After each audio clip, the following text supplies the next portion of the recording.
Hey, welcome everyone to another stream on the Game or Die channel. My name is Ryan Moore, and we're going to be playing a little bit more Expeditions, a Mud Runner game. Odd title, but hey, that's fine. If you've never played any of these games before, Spin Tires, Mud Runner, Snow Runner, Expeditions is the newest one, and it basically kind of boils down into more exploring, which is kind of what I actually like about these games is picking up a car and just driving around a map, finding random stuff. So without further ado, let's kind of dive right into the game. Oh man, it is Friday night. We've got all night to be playing this game. If for whatever reason I do deem to play something else, we can do that as well. But we're gonna start in the Carpathian Mountains, which is why I titled tonight's little expedition for Vigo, the Carpathian, from Ghostbusters 2, because I saw this Carpathians. We unlocked it yesterday, and man, I thought that was fun. So let's get into it. Now, we did a few of these. Then we had, I believe it's the Unshakable Islands. Yes. And we got the Lost Island, which is Apex Europe has decided to expose the construction of the dam. We'd like to make this a series that highlights everything that the reserve stands to lose, starting with an island near the proposed construction site. If the dam is built, this island will be completely submerged underwater. So we can get some rewards. We can get a pickup bed for the rear of a truck and open the outpost as well. Hey, Driftwood, how's it going? How are you doing, man? We are going to be playing a little bit of Expeditions tonight. And man, I am loving this game. I'm having so much fun with it. We unlocked a few new areas, maps, and trucks last night. I'm not really sure if I get your joke. I apologize if I don't. I mean, is it a joke? Really? You want to get famous? Don't. Is that a line from something? Because it sounds like a movie line, but I'm not sure what it is. Maybe my brain's just not clicked into it yet. Oh, yeah. Okay, yeah. Oh, man. I haven't actually been getting those as much lately, which is really nice. I was getting like 5 a stream, and I streamed twice a day. So it was crazy. But yeah, I haven't gotten those in a few nights, which is actually really nice. Maybe I'm just not famous enough yet.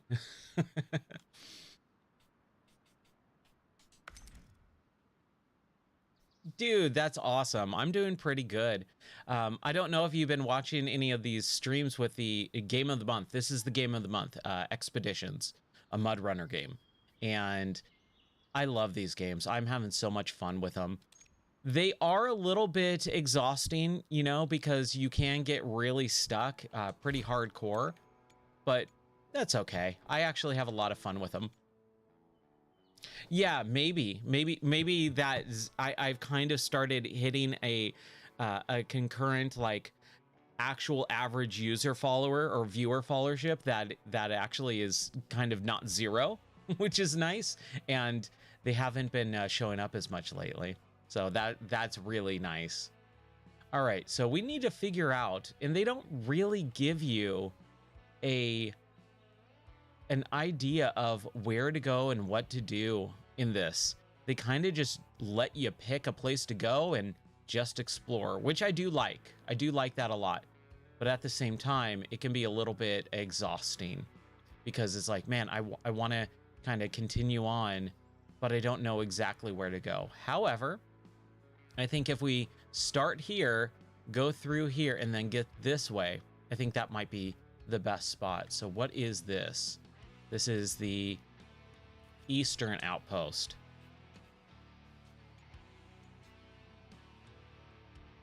So yeah, I got a question about this yesterday. So my nickname over the course since high school has been the Madman.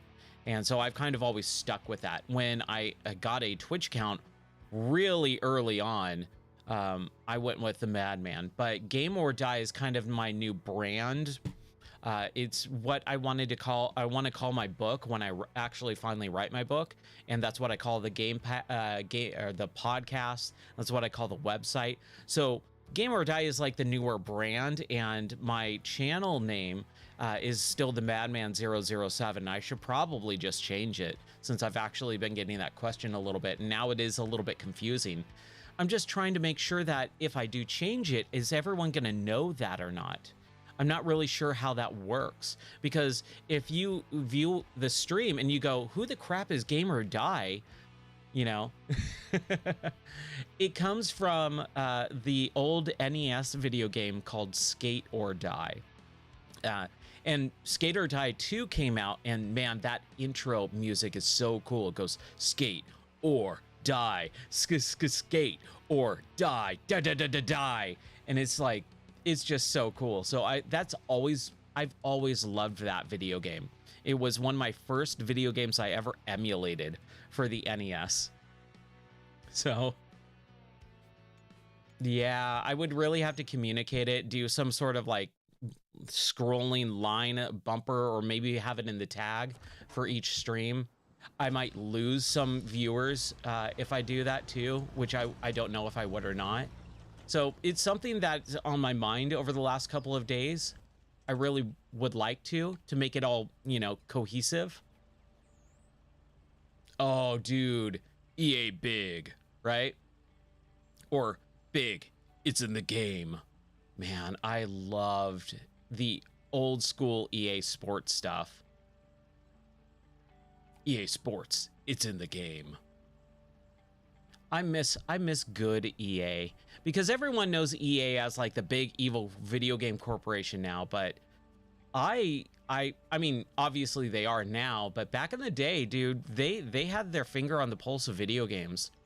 Everything they touched was golden. Okay, we have a lot to explore back here. Maybe that's what we should do. Yeah, before EA sucked. That's right. It's such a bummer too. You know, like they definitely had like, you know what series I really miss? The SSX games, the snowboarding games where they were hyper realistic, where, you know, you could make a super big crazy air. Everyone loves SSX Tricky. I was always very fond of SSX 3 more than anything else. Yeah, everything they touch, they act like it's gold, and it's really not. It's kind of crap, which is such a bummer. Oh, wow. Look at that. There we go. So this is a truck that we got last night. It's called the Con Marshall, and it's like a Jeep, and I upgraded it. And once I started upgrading the trucks and cars, I call them cars / trucks. I think that term is pretty interchangeable to me, but I know it's not the technical term, which I usually am a big stickler about. So I try to use the correct term more often than not. But yeah, man, EA Sports, EA just in general. Like, do you remember the street games like FIFA Street, NFL Street, NBA Street, where again, they were sports games, but they were like more fun, arcadey style of games where it didn't take it so seriously? Those were so fun. I miss those so much. I would love to play. So I want to do some more retro streams. I haven't done a retro stream in like a week at this point, and I definitely want to get back to some of that stuff. And you know, those games still, I mean, as the years go on too, they're considered retro more and more.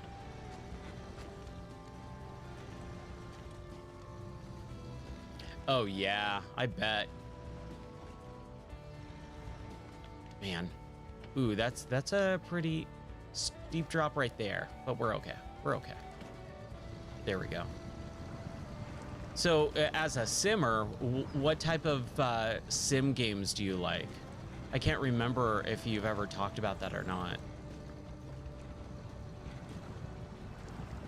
Like, are you talking about just the Sims in general?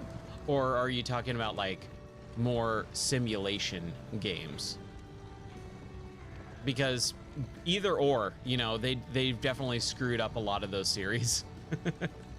Simulation series and The Sims. My wife loves The Sims. She's super into that series. She hasn't played it in a few years, but she always enjoyed those games. I honestly can't even remember the last time she played Sims. Here we go. Come on, come on. Both, yeah. It's just a bummer that you see them really prioritizing the bottom dollar, you know, more than and so many game companies are run like that right now. We have so many companies, big mega corporations that hold all the good IPs, and it feels like no one's making new IPs anymore. Everyone's so risk adverse in video games that they have to have established franchises. And even with indies, those indie games that are being made now that are cribbing from, you know, established franchises that we all used to love, they're holding way too tightly to the structure. I find that's me personally. I find that they just continue to basically make the same game that we all loved, but just tweak a thing here or there. And it's like, we need more innovation. We may not even innovation, make it your own.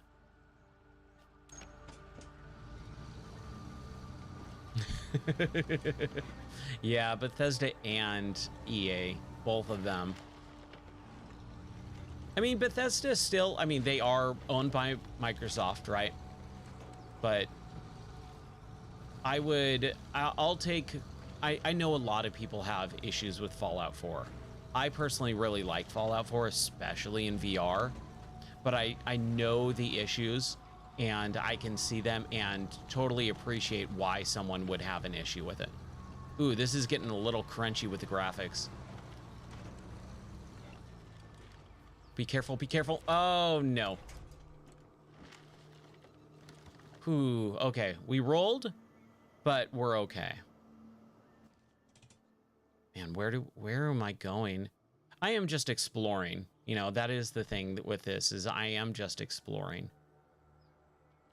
And we could kind of, that's the thing, is like there's the black border and then there's the black unexplored. So we should probably get up that way, which is that way. At least I rolled back over. They're putting games out that no one wanted.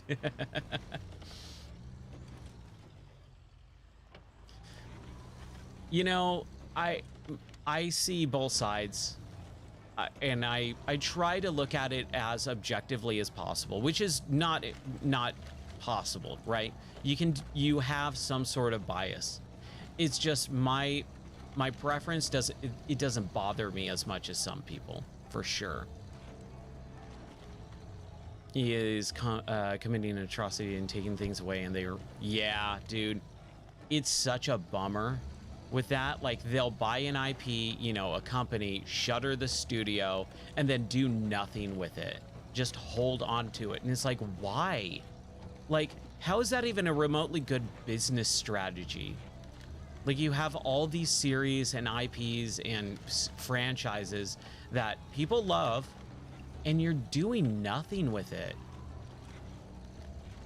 If I was EA, let's say, you know, or any big corporation that holds tons and tons of properties that people loved and enjoyed for years. Ah, crap. I gotta be real careful in this. I would have a few small studios, give them the property and say, all right, in 6 months, we want to see what you got with this. It needs to be new, but it needs to have some fundamentals. I remember that, dude. I totally remember that. The babies in the swimming pools in Sims 4. That was funny. I remember that. And I wasn't a big Sim. I've never been a big Sim player. And so I only heard about it secondhand for a while. And then I was like, wow, really? They like, again, when you have series that are established and you sequelize them, how is it even the possibility that gets floated of let's remove certain things? I've always had an issue when they do a new like a new sports game and they're like, oh, let's play, you know, or let's do the new Madden and then let's remove this thing from the new Madden and this thing and this thing. And it's like, wait, why would you even, it's a sports game. How hard can it be to make? You make one every year. Why are you removing stuff that's been in there for like a decade? It makes no sense.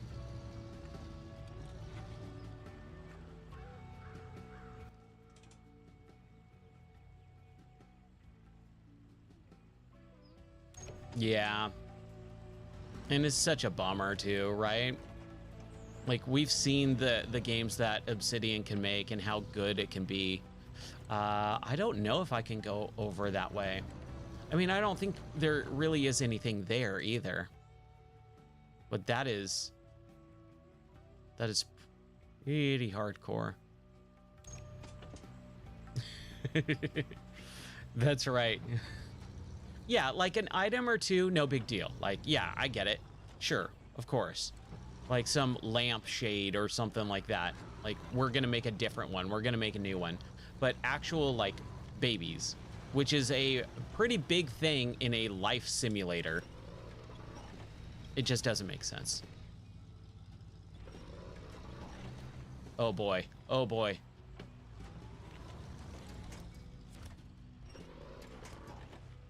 Hold on, hold on. I gotta be careful here. We need to get the winch. We need to winch this corner. We need to, oh man. Let's see if we can winch this tree. No.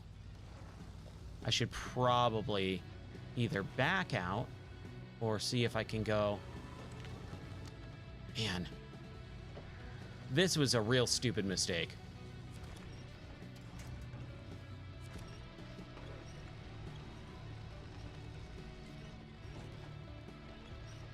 I am winched still. So I think I'm okay. Whew. There we go. There we... Oh, man. It reversed right to where I didn't want it. Oh, boy. We'll get out of this somehow. Even if we... Oh, no. I don't want to go down that way.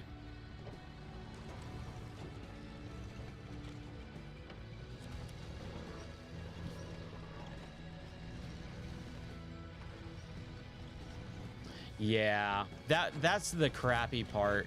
Like they're acting like it's a gift, and it's like, oh gee, thanks for giving us the thing that we should have had the entire time, right? Maybe we just need to go back a little ways. That's probably what we need to do. We are just exploring. We're trying to figure out how to get to the other locations. I really wish that they had more watchtowers. I think the watchtowers definitely helped, because it would uncover the map so that I know, oh, this is the border, at least. Something like that, I guess. So I'm guessing we should probably just, I mean, I don't think there's really anything this way. It does look like it. It looks like there is a carved path, but that's okay. We'll just do this. We'll continue on. Hoo.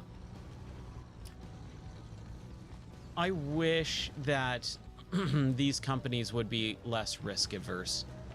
They need to just kind of hang out and go, look, we got some properties, let's use it. Hey, an airdrop.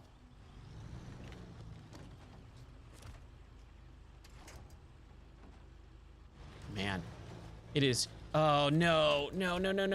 Oh, crap. Come on.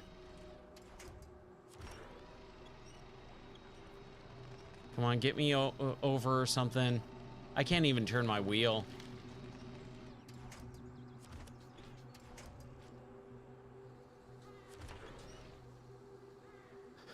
I can flip myself over this way. There we go. There we go. There it is. Yeah. Sweet. Oh, that makes me feel happy. The color wheel, yeah. It's insane, man. I really wish that these big corporations, if they're gonna buy all this stuff, they have to put stuff out. Like, you shouldn't be able to just sit on an IP and not put anything out over X amount of time. Ooh, okay, we got an anchor and we got some minerals, quartz. One of the minerals that can be found on Earth's crust, valued by traders. So that's just gonna give us extra money. We can fill up our gas tank, which we're kind of getting low on, so that's good. Spare parts. Do we need any spare parts? Let's see. Oh, we're way over here. Okay. Yeah, when they cause issues, you understand. You get it. But at the same time, man, hold on. Let's fix our engine here. There we go. And then let's take those parts. There we go. Awesome. Now we're all set. And now we go that away.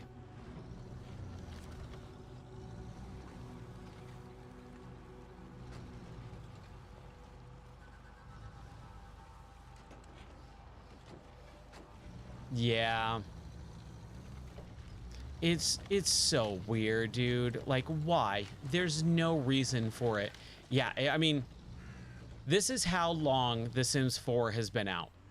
I owned in my video game store and I saw it at E3 back when it was coming out. That's how long ago it was for me. It's crazy. I have not had my video game store for a long time now. Over a decade. So yeah, it's crazy.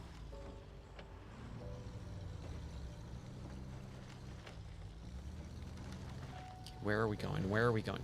This thing does not want to turn very often. The one thing I found is most of the trucks, like when I'm going uphill or something, it's really hard for it. Like if I want to turn left, if I'm going uphill and trying to turn left, it kind of slides around a little bit.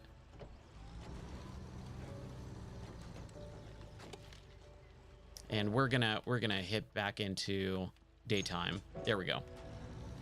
I need to be able to see.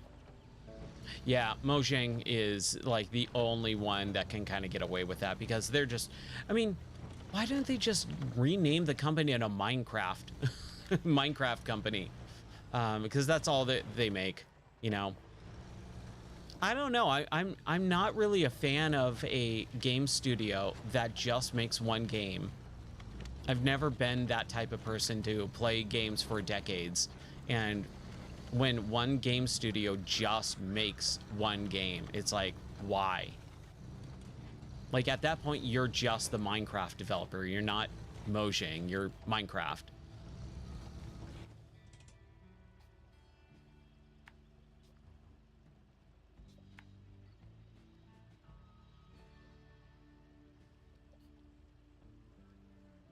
That's very true. They still do stuff, which is crazy. Can we get up there? I think so. I think we can get up there. I'm surprised they haven't come across more stuff in this map. Like an airdrop here, an airdrop there, and that's about it. But I am trying to explore and just uncover everything, which is just taking a lot longer because you don't have the watchtowers. Man. Oh, some of these rocks formations. Crap. Thank you, trees. Let's just go the long way around, I think. Perhaps? Yeah, maybe the long way around. That might be better.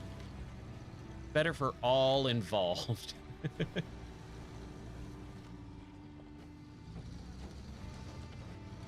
Yeah, I mean, their rocks, I will take that. I take that back. They've done the they did the story mode games, right?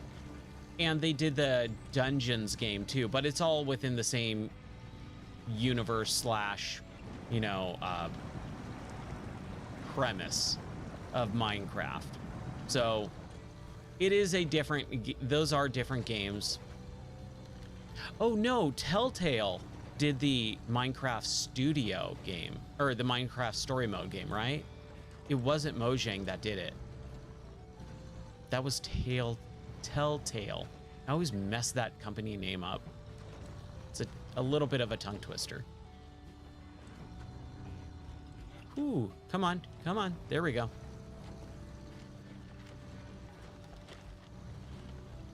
Yeah, I can't believe that game is still going strong as it is. I mean, it's cool. I love playing it in VR. I make no qualms about it. Like, Minecraft in VR is super cool.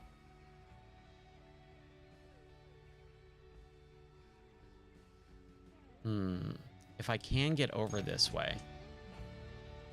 Yeah, I think I can. Seems much smarter. But I have to go through all this tree, which gets really hard to see.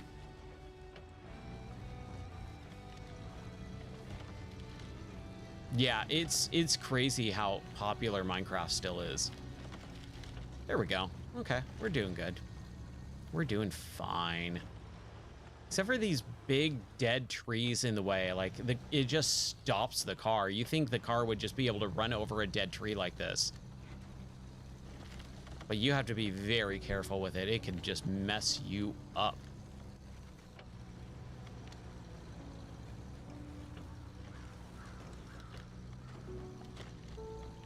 All right. Let's continue on that way. I would love to be able to play more Minecraft, but I feel like it just... Like, I have a lot of fun in it for a little bit of time. But I hit this point where I just go, what am I doing with my life? I'm playing this game. I'm playing it for like hours on end. I'm doing kind of the same thing just day in, day out and digging. I'm finding some stuff. It's super cool, but I wish there was kind of more to do, like objective wise, which is always the thing with me in games. Like, I need some sort of objective. Like, just the creative section of those types of games, the sandbox. Crap. Come on. Infinite things to do-ish, but there's not any objectives. Like, you have to make your own objectives. And it is exploring, you know, again, I love that part of it, but it's always been one of those things where I've had a real hard time, like putting more than just a handful of hours in a game like that.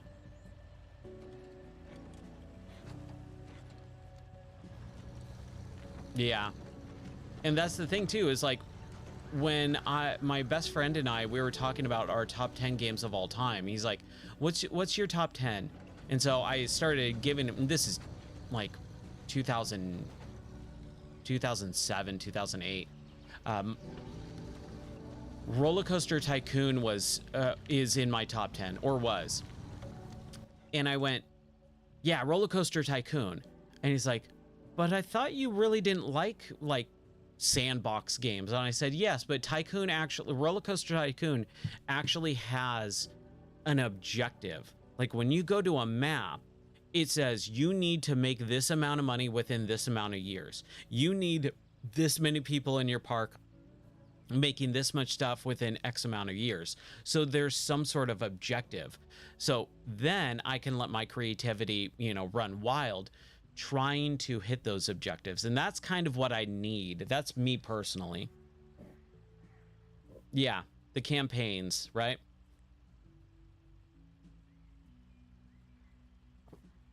the campaigns are really where it comes alive for me in those types of games. With something like Minecraft, it's all right, here's the world, have fun. And I need a little bit more of a, okay, well, you need some sort of objective. If I have an objective, then I can kind of, you know, then let my creative brain run free. Because if you just give me the tools to be creative, I go, well, what's the point? I can sit here and build this mansion, but what's the point in it? Like, I'm not gonna achieve anything. And, you know, that's just me personally.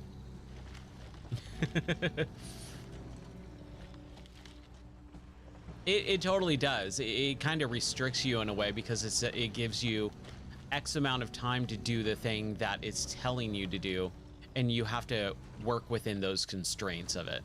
And again, I get that. Totally get that.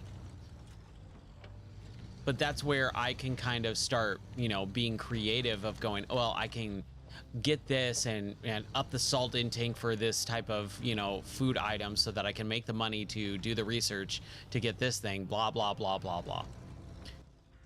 Oh, man. This forest area. Oh, this is deep forest.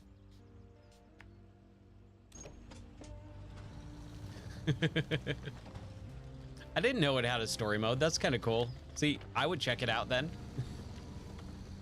I would totally check that out. Man, these forests are just a pain to get through. I'm definitely exploring where I shouldn't be, but I have no idea where this open area is to get into the next level section. Okay. So we're in this rocky area, which I probably should have just gone through and then go up there. Up there. I could probably just be very careful about driving on this rock. Hopefully I'm not sliding. Yeah, I'm gonna slide. Whew. Oh, did it? Sims 2 has story mode? I didn't know that.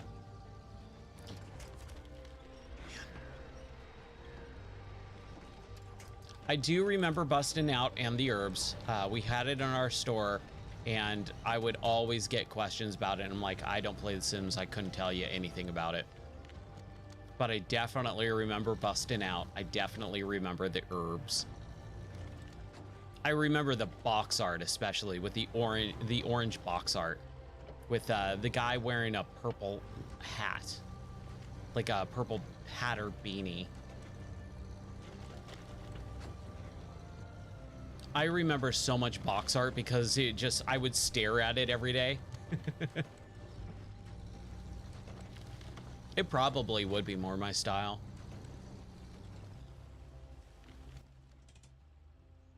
The last time I played Sims, I think it was with my sister first, because my sister really loved it. And then when I got married, my wife was like, oh, I want to play The Sims. So like I sat down and watched her play and all that stuff, and it was really fun. Ooh, should we go this way? Oh, that was super weird. That was super weird.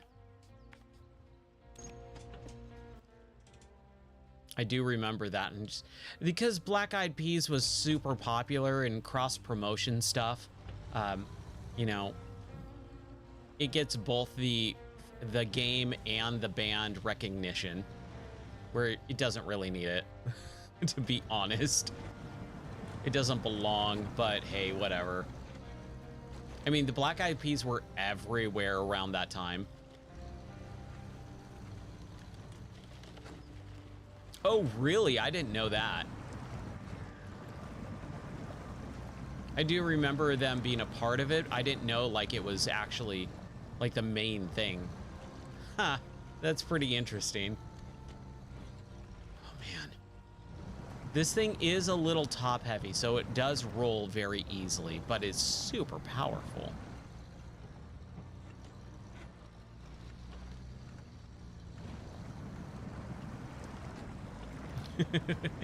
Yeah, exactly. It's so popular, they really don't need to advertise. I'll never understand that. Their marketing campaigns are so ginormous. And it's like, you don't really need to advertise. Everyone knows who you are, and everyone who drinks Coke is gonna drink Coke.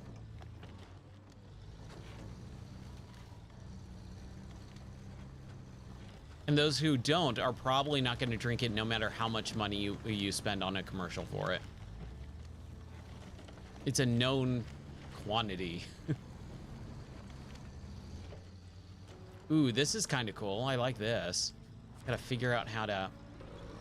Man, this winch is a little bit wonky, though. Come on.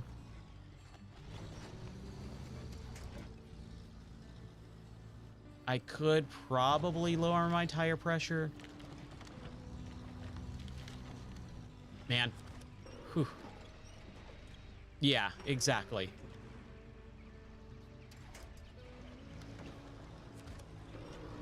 I would really just like to talk to the people and go, hey, like, what's the point here? Like, where's the market research that says we need to spend $15 million, you know, this quarter on our advertising campaigns when everyone already knows our product? It's one of the most popular brands in the entire world. You don't really need to advertise at that point. What? Avalanche. Oh, there's a bridge thing that I need to build. Okay. I think, right? Here, should I turn around? Can I turn around? Yeah. I should probably do that just to be on the safe side. Mm-hmm. Yeah, exactly. Very cheap amount of advertising, especially now with social media and influencers who just will take, you know, the smallest amount of money because they want to get famous.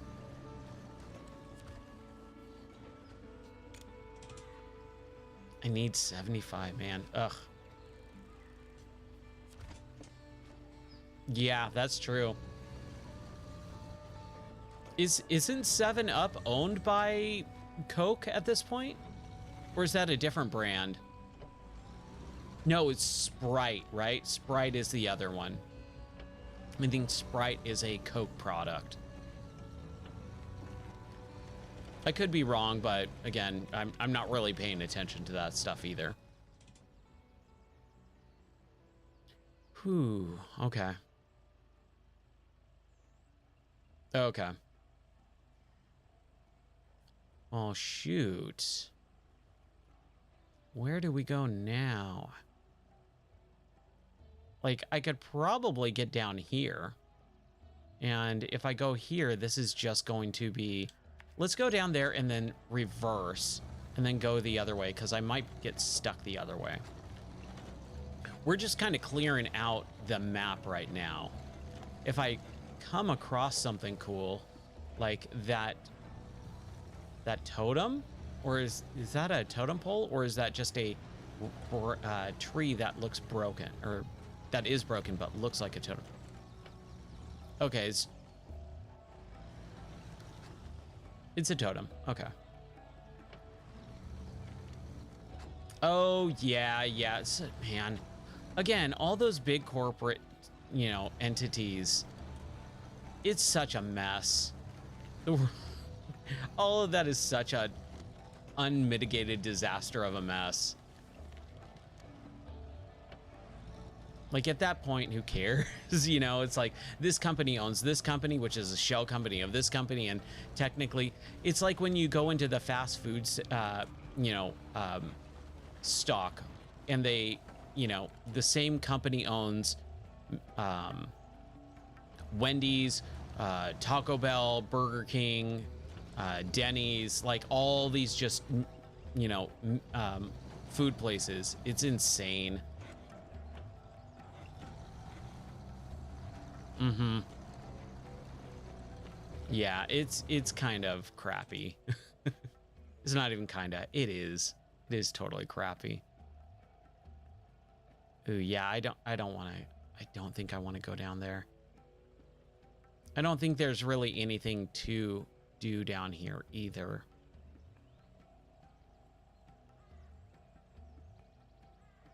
Let's see. I should probably just do these.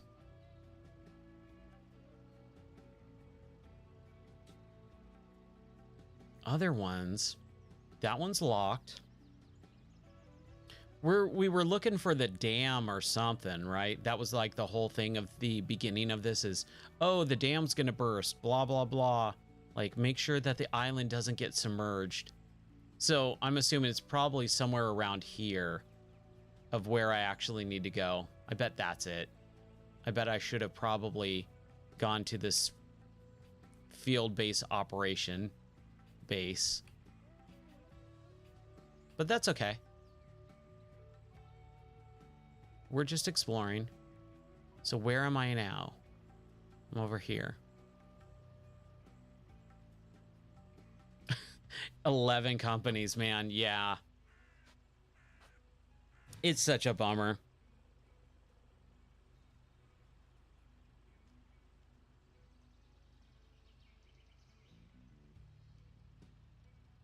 Yep. That's how the world is nowadays. I mean, it's been like that, you know, forever too.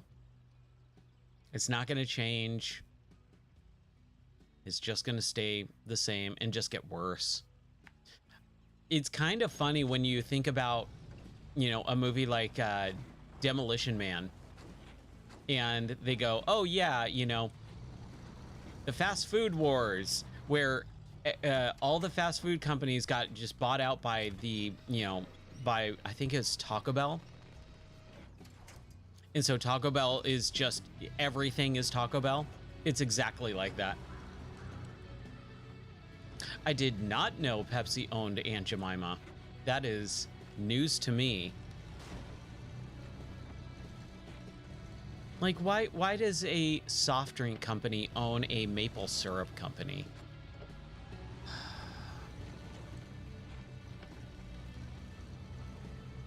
It's insane.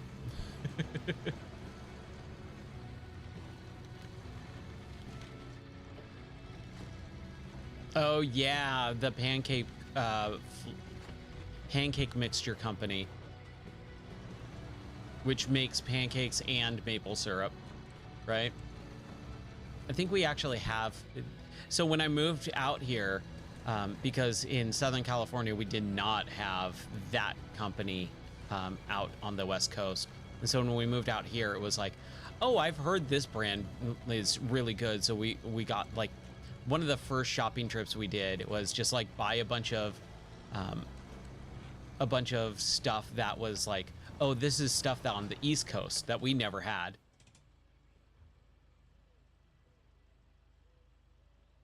Oh, I know, that was so dumb.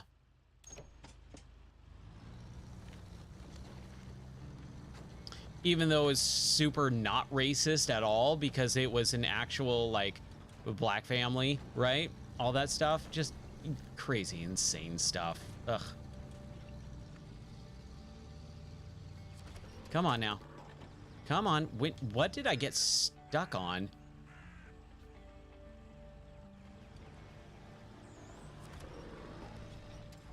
Oh, is it just this rock? Can I reverse? Okay. There we go. There we go.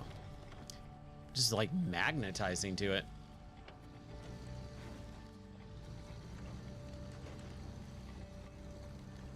Mm-hmm. That's how it goes. That is exactly how it goes. Okay, we discovered a climb. Okay, so this is an area that you're supposed to be in. That's good to know. Let's go this way. Ooh, I'm getting low on fuel. I think I need to exit out and see if I can upgrade so that I can take more gas. That is kind of one of the things about this game is like, especially since it's all scouting, you should be able to take more than one fuel tank.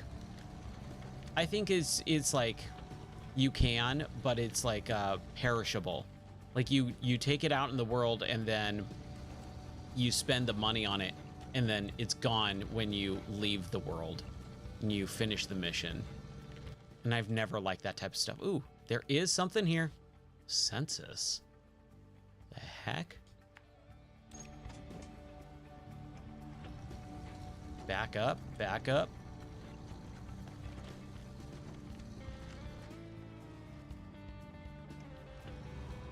Man, I am trying to get through this area, but these forests, as much as I love the forest, in this game, they're kind of a double-edged sword because they're kind of cool. They're really cool, cool looking, but they can be such a pain to navigate through, especially with the branches that kind of have that dithering effect.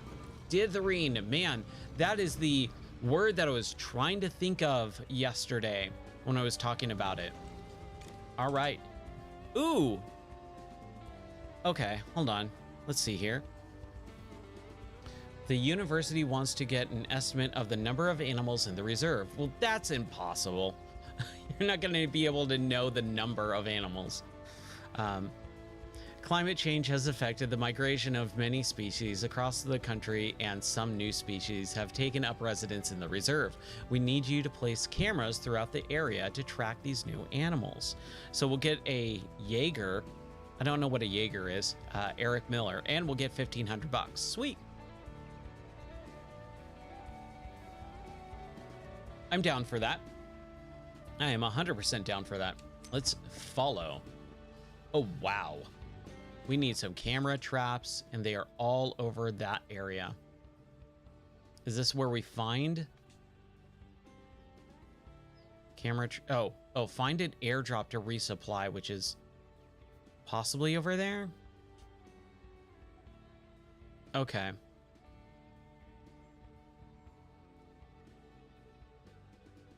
And then there's another airdrop that's going to have a jack screw and some spare parts and a crystal, I think.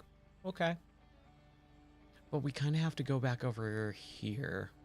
The one area that we were. And I was like, should I go over here or should I keep going that way? Oh, boy.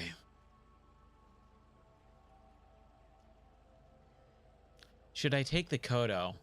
Let's maybe take the Kodo since we're way farther away. I think that's what I want to do. Take the Kodo and maybe cross over, or maybe go through the mud, the swamp. What should I do?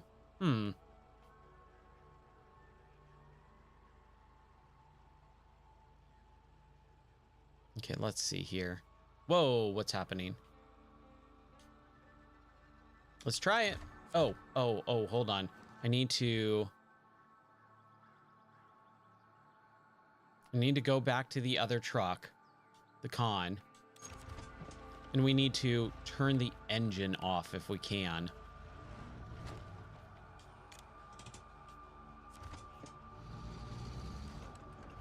Hold on. Oh, now it's getting a little tricky here.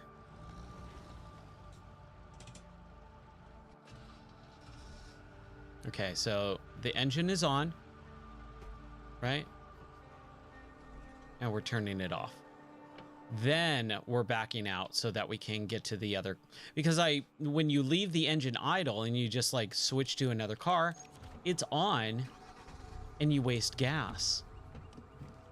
I don't know how I feel about that.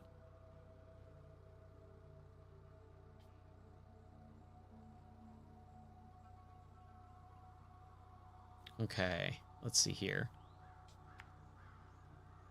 I mean, right? Or should I go up and over? No, that seems way too much. That seems like way too much. Yeah, we'll just go that way. It's a lot for sure, but we'll get there. The night is young. It's a Friday. We've got all the time in the world.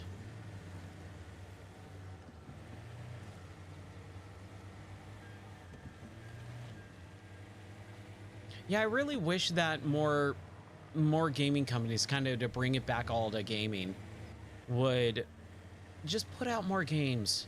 You know, we're in such this weird space right now where there is no middle tier game like we used to have hundreds and hundreds of. Every company, every big AAA company puts one game out every 5 years. You know, that's pretty much it. Unless they're like Ubisoft or, you know, a sports title. That's pretty much all, or Call of Duty. That's kind of all we get now, is just one big game every 5 years from these huge, massive AAA studios. And that's it. Like, we just got, what was one of the big games from last year? I'm trying to think. Like, we got a ton of big games. Man, why can't I think? I know it was like Baldur's Gate, Baldur's Gate 3, Alan Wake 2, Diablo 4, some others. But it's like those games all finally came out, right? After years and years and years. Those studios are going to be hard at work out on the next game in that series, but we're not going to see it until like 2028 at least, you know? It just kind of sucks that it's that way. It doesn't need to be that way. It shouldn't be that way. I'd much rather have, and I think it really boils down to games need to be smaller in scope. Stop making games so freaking big with all these crazy mini games and other objectives and stuff, and just make the game smaller in scope. And if you can do that, I can guarantee you people are gonna be more happy to play those games, buy those games, and you're gonna make more money because you're not spending your entire budget on a single game every 5 years that are gonna come out. You can supplement your, you know, your budget with smaller games. Oh crap. Where am I going? I hate when it does that. Okay, cool. Yeah, no, we're going completely the right way. I just wanted to go up and around instead. Let's use our winch. Let's pull ourselves out. There we go. Here we go. Like this is a perfect example. This is a smaller budget title. It's still in the SnowRunner, MudRunner vein. It's still giving us what we want, but it's a smaller in scope. And it's going to allow Saber to buy themselves from Embracer Group with some of the money. It's going to allow them to continue working on SnowRunner 2 or whatever bigger game that they do. And we get to play a new game within the 4 years that SnowRunner has come out, instead of the 8 years that SnowRunner 2 is going to come out. But Saber is a little bit different because they are also a publisher. They publish a lot of games too. So who knows how that works with them, but allowing them to kind of make a smaller scoped game. And that's one of the things that I wish I would tell people when they come in asking about this game, or even online. I've seen a lot of people get mad about it. Hey, Fisherman, how's it going? Oh, you got the game. Awesome. Sweet. But you haven't played it yet. Hey, that's the I have so many games that I buy and then I don't play them for a good chunk of time sometimes. I mean, I've had so many games where I'm gonna buy this. Like, I bought Diablo 4 last year around, you know, the summer, maybe around like September. It was on like sale for like $40 instead of 60. Still haven't even launched it. Still haven't even installed it. I do that every once in a while and I hate it when it happens, but it does happen. I hope that you get to it though, because I think you're gonna like this game. I'm having a blast with it, especially after I got a new truck. I sold off the bottom tier trucks because I have like the SE ones from the DLC. Ooh, found a shortcut. Okay, so that, no, we need to deliver. We can't deliver, so that's not a deliverable spot. That is whatever it is. Well, we're exploring still, because I'm just kind of trying to uncover the map to find the next gateway to another area, which I'm sure is probably like over here. What the heck was that? Island. Huh. Lakeshore. Treasures at the bottom. That's probably where we need to go. But whatever. Yeah, I really hope that you enjoy this game, because I'm thinking... I'm not even thinking. I know it's fun. I'm enjoying it. It's like I was just saying a minute ago, too. It's smaller in scope, but it's going to allow Saber to, you know, put more money into the other things that they want. Don't think about it as, oh, it's a bummer we don't have SnowRunner 2. Go, oh, it's a mid-tier game. It's a budget title that allows us to kind of experience something different in the same vein as those other games while they continue to work on SnowRunner 2. I think that's a much better way of looking at it.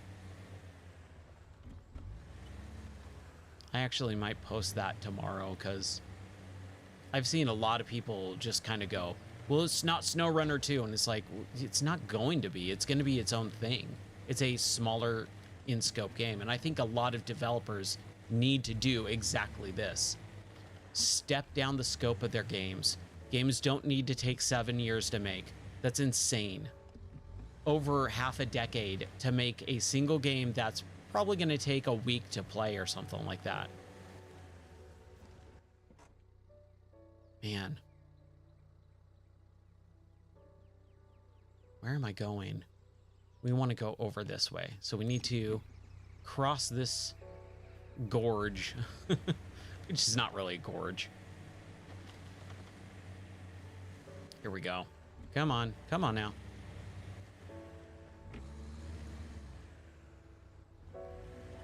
Oh, man. What's going on? What's going on? Don't tip over. Just drive down. Drive down. There we go. Okay, flatten out. Okay, I think we're okay.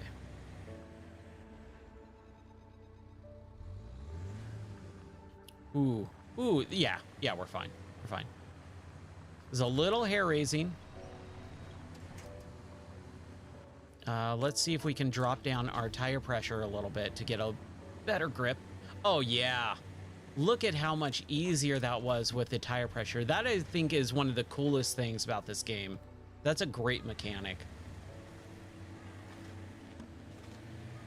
Come on now.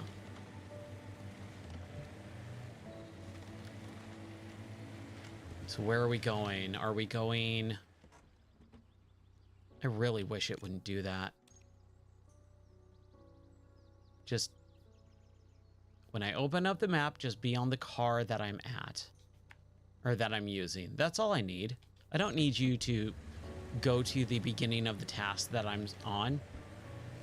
I just need to know where my car is and what's around me.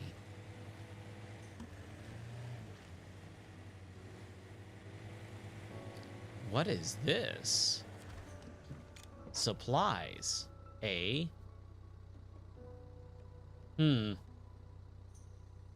Let's see here. I know I can only hold 30. If we go to this... This is the home base, right? Is there a way we can... Basically, we would have to get around... What was this? Helping the hermit. Man, what is going on? I'm missing stuff left and right here. Hmm. So that just creates like a shortcut, right? And I only have 30. So, all right, let's reverse. At least we've kind of uncovered this area. The map. That is the one frustrating thing, is like, just allow me to kind of just go, okay, cool, that's all I need. Got it. Got it. Let's hit our time. There we go. So we can kind of see again. I don't need nighttime right now when I'm exploring. It's just too rough. It's way too hard.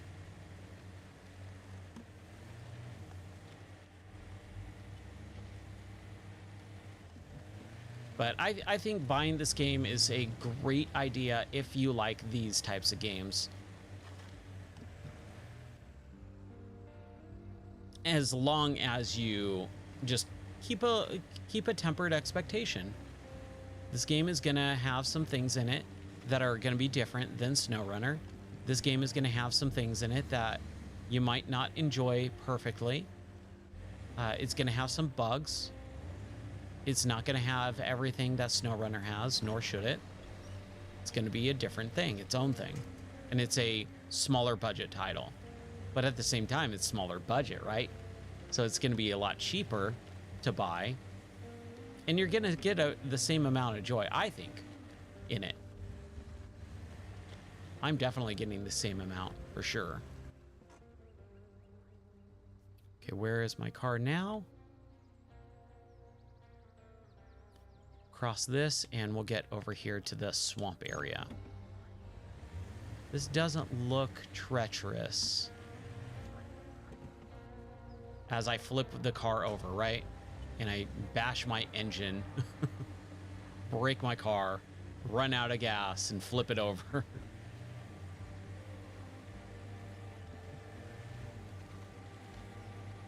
All right, here we go. Sweet. Ooh, what does this sign say? $1,000 fine for littering enforced. Okay. Hey, that's kind of fun. There we go. There's a screenshot. I like that. I like that screenshot. I wish I could get rid of the HUD. I was trying to figure out how to do that. And it's funny, the first day that I got this, on March 1st, I loaded up the game and I drove around for like 5 minutes. And then I got, all right, closed out of it. I went back in a little bit later to start doing the stream, and all of the HUD elements were completely gone. Just straight up completely gone and missing. I was like, oh, did I put it in like a photo mode? Did I put it in like professional, you know, SnowRunner or MudRunner mode where like all the elements are gone and you're just focused on the game? But no, it was just some weird glitch. I restarted it and it came right back. And then when I was recording the stuff for the starting stream, because I always like doing that with my starting stream stuff, is having the gameplay, you know, just go on a loop and stuff like that. So I sat in an area with some birds and a dilapidated old like tower or castle or whatever, and I just sat here and just recorded for like 10 minutes. The elements were still on screen because you can't get rid of them. I was trying to, and I couldn't figure it out. Where's my car now? Here we are. So should we go this way?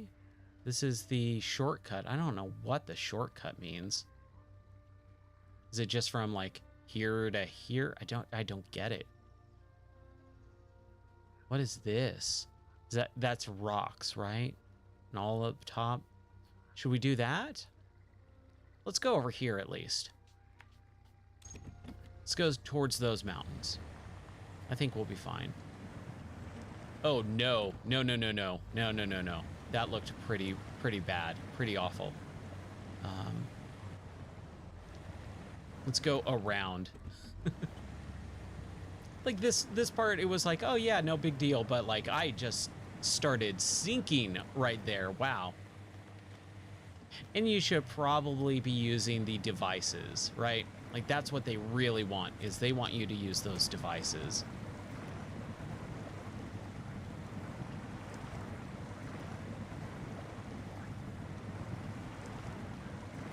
All right, here we go.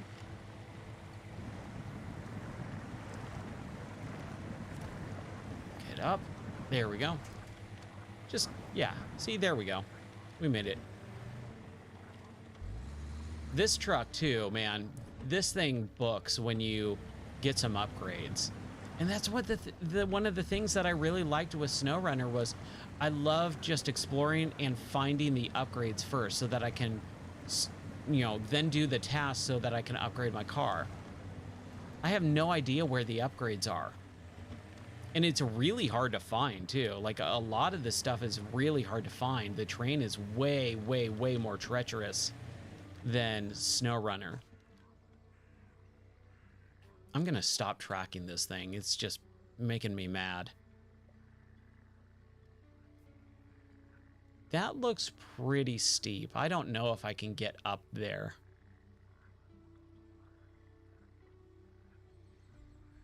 I'm thinking I should just go along.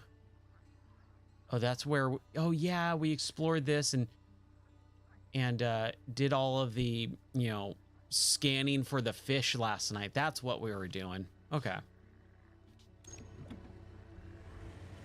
We'll just go along the side. We'll go all the way around the swampy area. Hopefully it doesn't take too long. I don't want to spend too much time in this area if there's nothing here. That's the thing. Like, I want to find upgrades. I want to find the areas so that I can start doing missions again. Like, I feel I can't do any missions because it's like, oh, go to this, you know, the Waweep Bay. And it's like, okay, where's Waweep Bay? I have no idea. I'm spending, you know, 4 hours in a map and I still can't find it. It's a little crazy.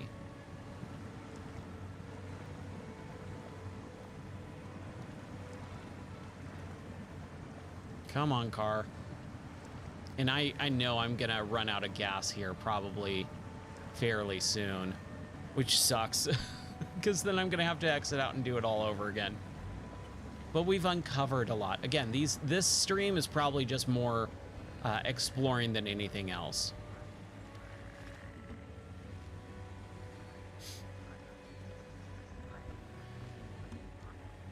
But I'm having fun. I'm having fun with it.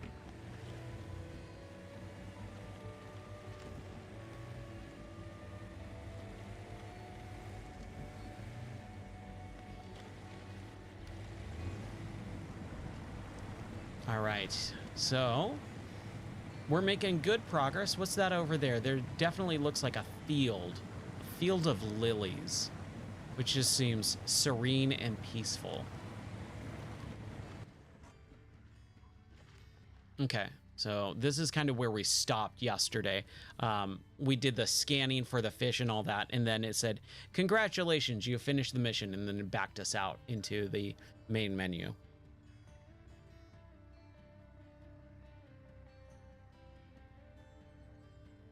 So let's continue on.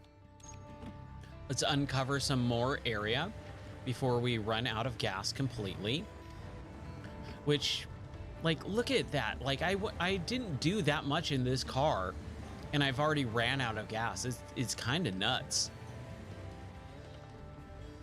And I don't want to spend money in the game to buy a jerry can of gasoline to take with me and use it and then have to buy it every single time. I don't want to spend like $2,000 every single time just to, you know, bring some gas with me. And what if I flip over? What if I stumble? What if I fall? Right? What if I flip my car over and then I cannot get it unstuck and then I just lose that money? I don't want to be like that. I don't want that to happen. So I'm not really sure how I feel about the whole like perishable, purchasable items. I do like that there's winch points in this level though, compared to the Arizona and Colorado levels, the desert levels. There's nothing to winch onto. Come on. Come on.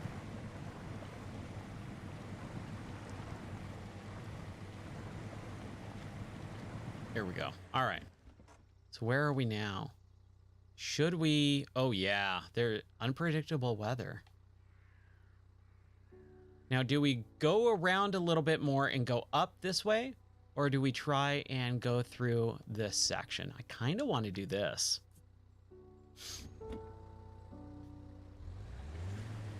It looks fun. We'll see. Oh, I'm not going to be able to because look at my gas. I'm about to run out of gas. I'm running out of gas. And I ran out of gas. Let's see. Where is the other car?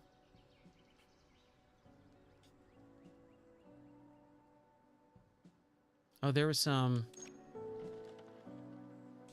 Yeah, I'm pretty much almost run out of this thing too. Okay, let's back out. Let's head to headquarters. We got some items sold, so we sold our anchor and quartz and stuff, so we did get some money out of it, so that's good. All right, so to headquarters. What is this stuff on the... Give me 1 second here. There's this flaking paint somewhere, and I'm not sure where it's coming from.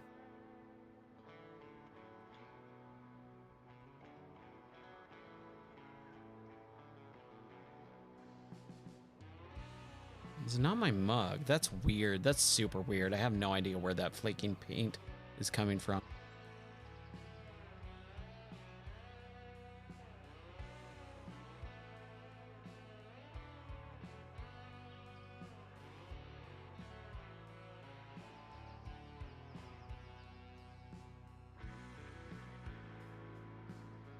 All right. Well, that is a bummer. I wanted to kind of at least get something done in that map in the last hour that I've been playing. So here, the unshakable island. I have no idea where Unshakable Island is. Oh, we do have free roam in this. So let's do that. So we'll take our con. And so here our inventory, we don't have sideboards. Oh, let's customize.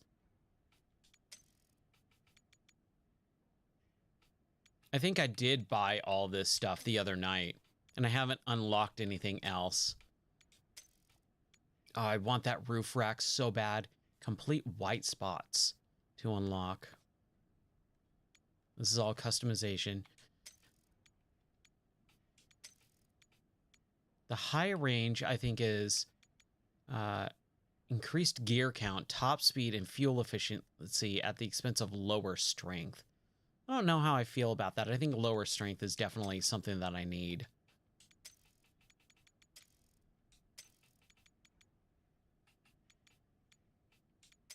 Yeah, okay.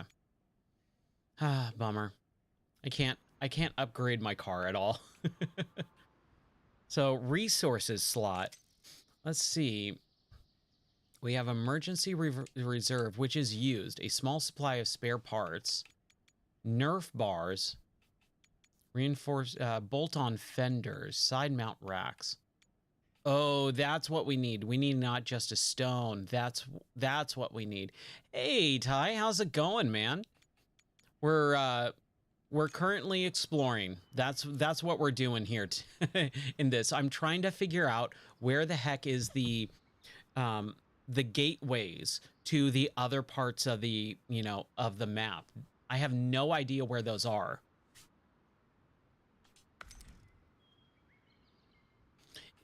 I'm trying, right? I'm not doing very good on it, but I'm trying. Oh, nice. Nice. So I just spent the last hour exploring, where was it? Over here. I started here and I basically drove all the way around here, over here, up and over here, and then I got stuck right here. Then I took my other car and I drove here. I went through here. I went over here. And then I ran out of gas here. And then I didn't really accomplish anything. I came across one airdrop that had some earth, like quartz minerals. And that was pretty much it. So I'm just kind of exploring and seeing what's going on. Oh, really? Okay. So I'm thinking there's something over, like there's more stuff over here. So I'm thinking this one, which is the field base operation. I want to kind of start there. And maybe go this way. Like I have all this, which should be easy to uncover. Yeah? Okay, cool. Awesome. I mean, and this is like where you first start out too. Fun. Oh, joy. Well, hey, we'll get there together. All right. So let's kind of figure out. We go up and over, and I'm thinking just this way. So we did uncover a lot of this stuff.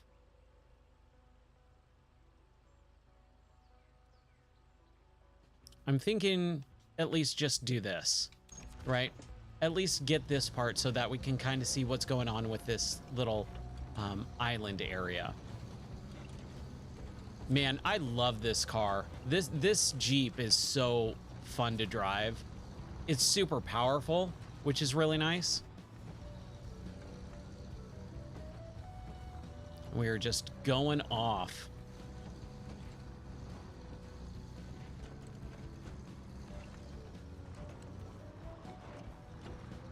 But there's a lot to this level.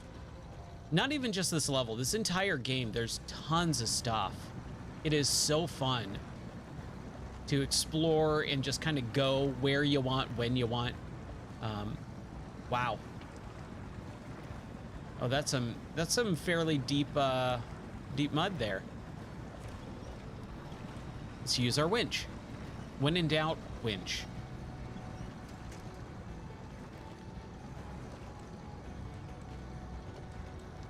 Yeah, I've kind of been thinking about this game all day today. So the afternoon stream, I was able to get in an afternoon stream, and I played some more of Tomb Raider 3, which I've been going through since Valentine's Day, doing the Tomb Raider 1, 2, and 3 remastered. Finished Tomb Raider 1 a few weeks ago, finished Tomb Raider 2 last week, started Tomb Raider 3, and been going on it and having a good time, but man, since I've been playing this game too, I keep going, oh, I want to play more. I want to play more.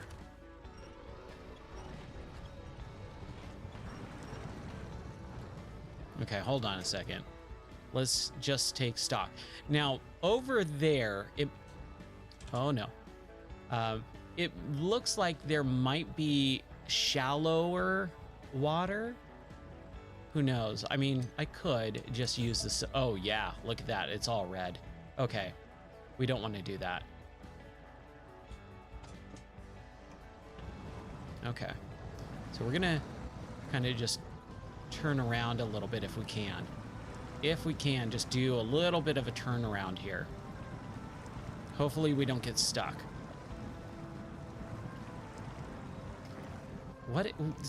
I'm telling you, man, this turning radius, I don't know if it's me, if I'm just not understanding it very well. Is it waterlogged? Maybe it's just me not understanding the game. Did I already get stuck, man?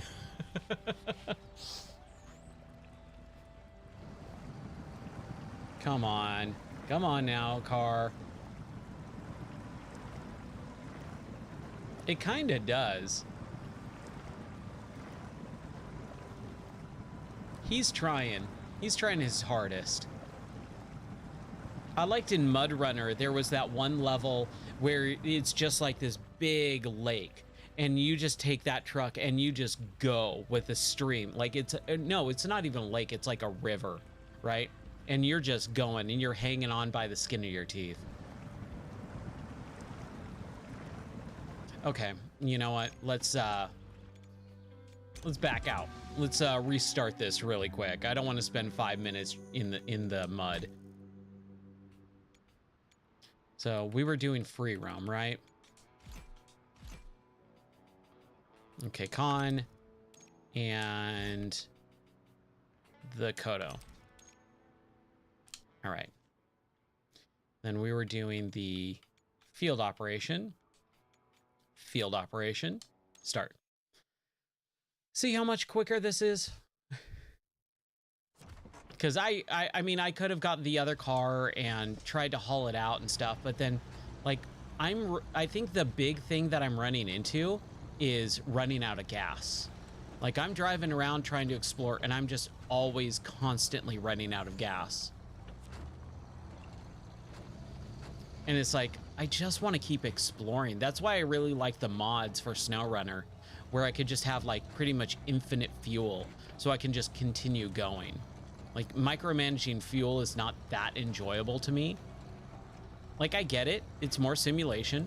Totally understandable. I get it. But if I could get those upgrades so that I could get the, like, pack in more fuel and stuff like that, I'm down for it. But I have no idea where those upgrades are.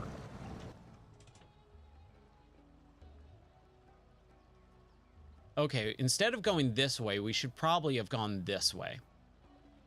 And then there's something over here. There's the census. That's also the census, and there's an airdrop. Don't know if we can go up that way, maybe up that way. Or we could just go around. There's an airdrop here.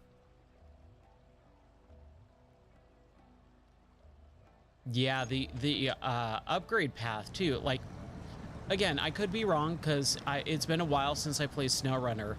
But the way that I remember SnowRunner going is there's the map, you load into the map, and what I did is I uncovered all the watchtowers. And the watchtowers would uncover, like, or at least place the icon of the upgrades on the map for you at that point, once you hit the watchtower. And then I would drive around to those upgrades and get them. Upgrade my car, and then by that time, I felt powerful enough to start doing a lot of the missions. I would do some missions here and there in between just so that I can get the money for the upgrade. But like getting the upgrades was kind of like the second thing. First and foremost was the watchtowers, then the upgrades, then the missions. And that's kind of how I played that game. And I came in here kind of expecting a lot of the same things, which, I mean, it mostly is. Oh, hey, okay. All right, fine. This is what we're gonna do. We're gonna deliver our parts. Did I deliver them? Okay, my spare part, okay. Then we're gonna go back and we're gonna fill up more spare parts on what, this crap? These modules? Is that where we're gonna be able to get more spare parts? I mean, we could also do the Kodo, which is another 30, so that would be 60, and then whatever. But let's just play the game for a minute here, right? If the game wants us to do this, let's do it. It's not gonna take long, and it gives us a bridge of sorts. So I'm fine with that.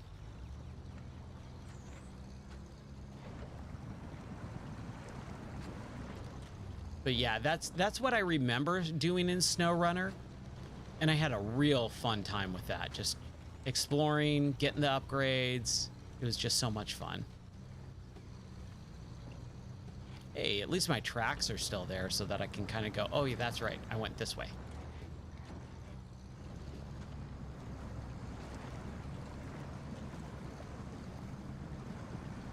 Oh yeah, here we go. Here we go. Come on. Come on now. Oh no, we don't want to winch that way. Did it take... Maybe I need to go that way a little bit more. It looks a little less deep. I wonder. No, it's all green. It's all green. This is straight up mud though. But look at how cool this is.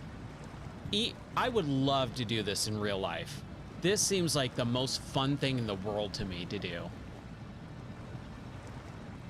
As long as the car was provided for me, because I would never want to do it in my own car. But if the car was provided for me and you said, hey, we need you to just jump in this, drive straight into this river and get to the other side, I'd do it in a heartbeat. That seems so fun.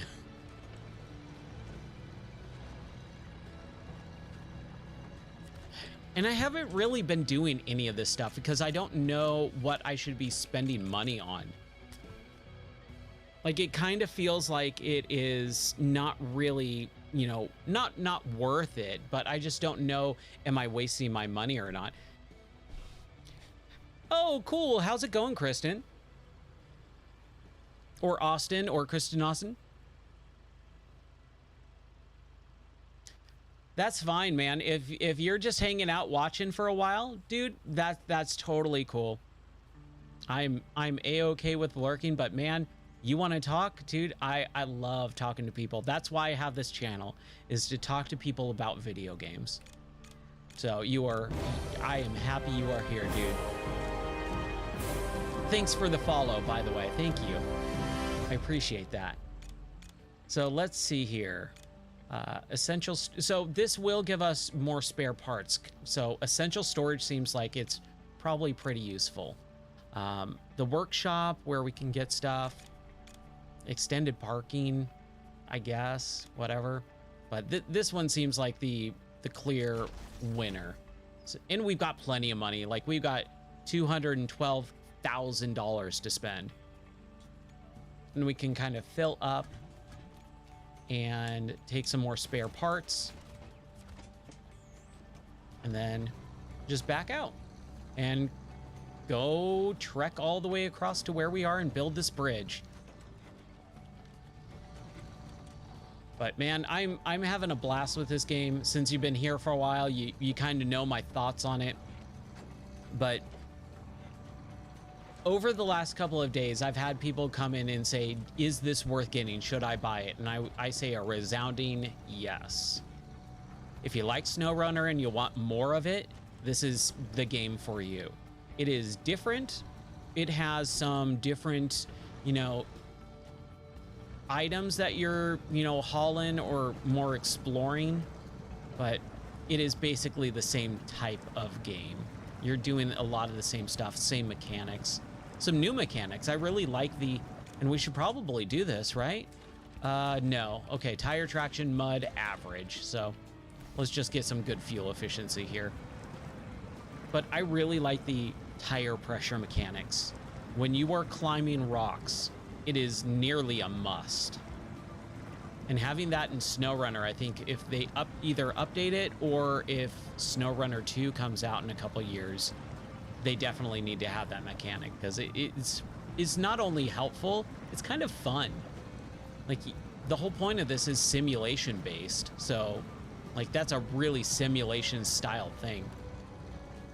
I've had a couple other people who do this in real life talk to me about this game, and they're like, oh yeah, in real life when I go off-roading, I'm doing the tire pressure and stuff like that. I'm like, that's nuts.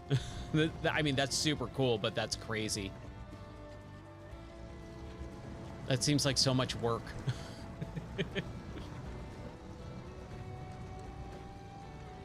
I like just taking my car off road and just going, plowing through stuff. But that's me. All right, so there's 60. Now we need 15 more. We'll do it one more time. Or, you know what's better yet? We can take our other truck. I did not need to hit the checkpoint. There we go. Okay. Oh, so this is the thing. If you need to turn off your engine, apparently. So there we go. So we don't waste gas. That is kind of like the one thing that I keep forgetting about. If you swap cars, turn your engine off first so that you don't waste your entire gas tank idling. I wish I knew that earlier yesterday, because we kept running out of gas. Like, just constantly running out of gas. Here we go.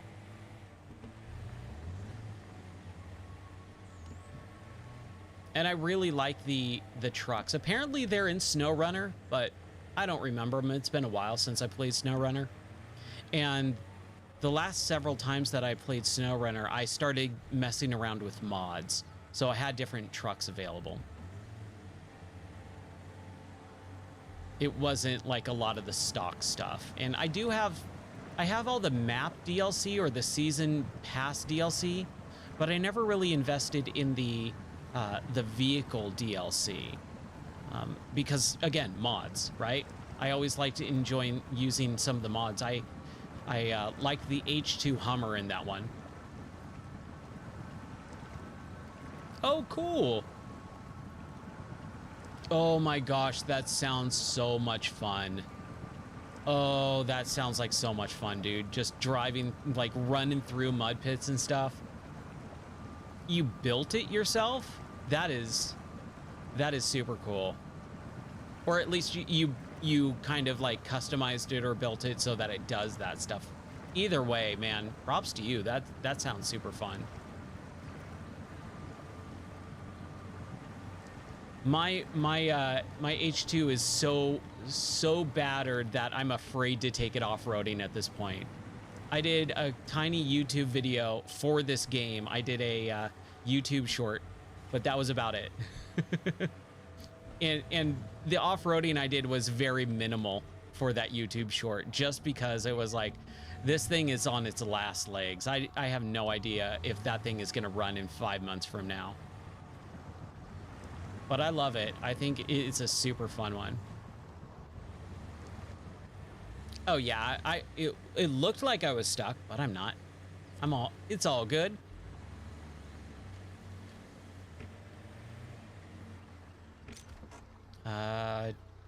Trader, no.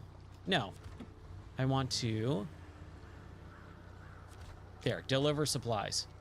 There we go. Yeah, that is the thing that I have with my truck. It's a money pit to begin with, so it's like we baby that thing. We basically take it out for it's our ice cream car. So whenever we want ice cream, it's like, hey, this is a special event. Let's go have fun in the car for a little bit. And dump runs, like if we need to haul something because it has a trailer hitch. Other than that, we try not using it, because if you break stuff on those cars, man, it can get crazy expensive, and we can't afford it. Life is too expensive at this point to spend that money on that stuff. All right, here we go. Hey, we built the thing. Now we can just drive across with this little bridge. Why don't they just build these?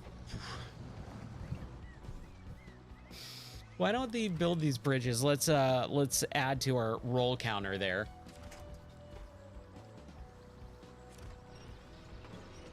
Oh yeah. Come on now. Hey, that worked. That worked out real well. That's awesome. Okay. Now that we're on this area, where do we go? This is the census. I mean, obviously I'm not doing the census stuff because you got to get cameras and stuff, but we should probably unlock it, right?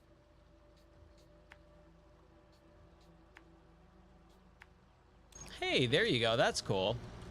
That's looking on the bright side.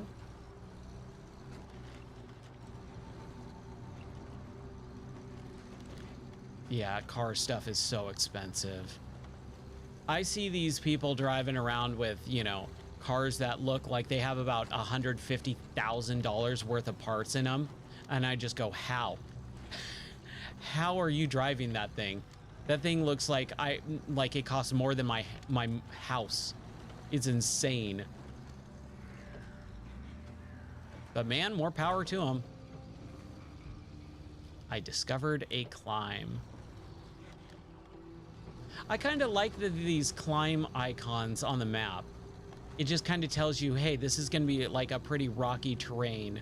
Be prepared.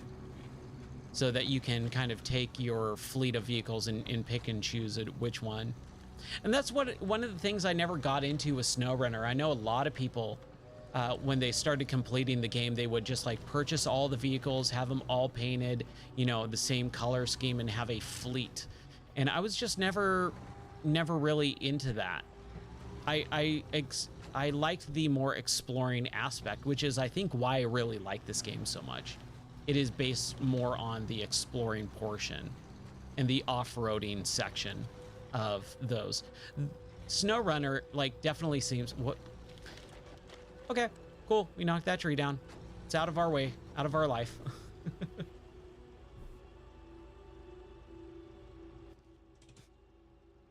Dude, that sounds... So are you a mechanic? Do you actually like put all that stuff together and build them yourself? Like dropping an engine, because I hear that all the time. Like I talk to people and they're like, oh yeah, you should just drop an engine in the car that you have and you'll be fine. I'm like, that sounds insane to me. Like it's not an easy task. It's not like, oh yeah, just change, you know, your oil.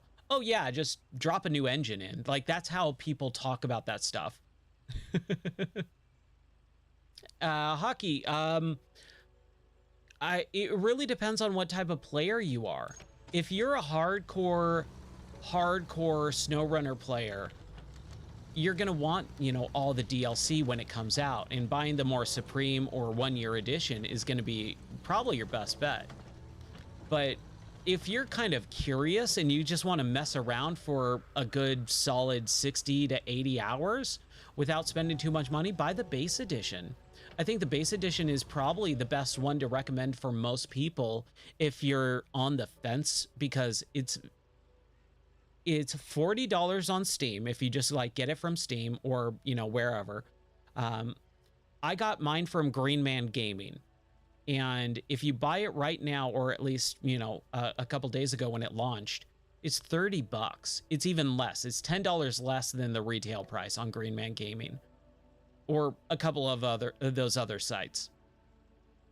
So you can't really go wrong. For $30, you're going to get pretty much everything in this game for $30, and you're going to spend dozens and dozens of hours in it. So that's my personal recommendation, is if you're on the fence, the base edition, $30, $40, depending on where you get it, you're going to get dozens and dozens of hours of enjoyment out of it. If you're the kind of completionist like I am, where I want all the DLC and I don't want to ever have to worry about it, year one, the Supreme edition.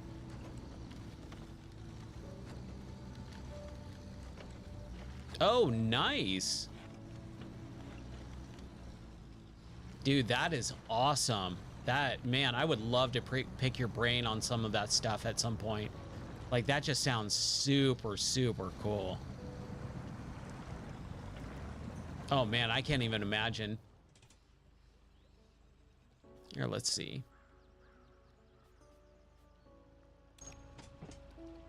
Yeah, so I've been coming across, and I've been reading a lot of those reviewers and reviews and stuff like that.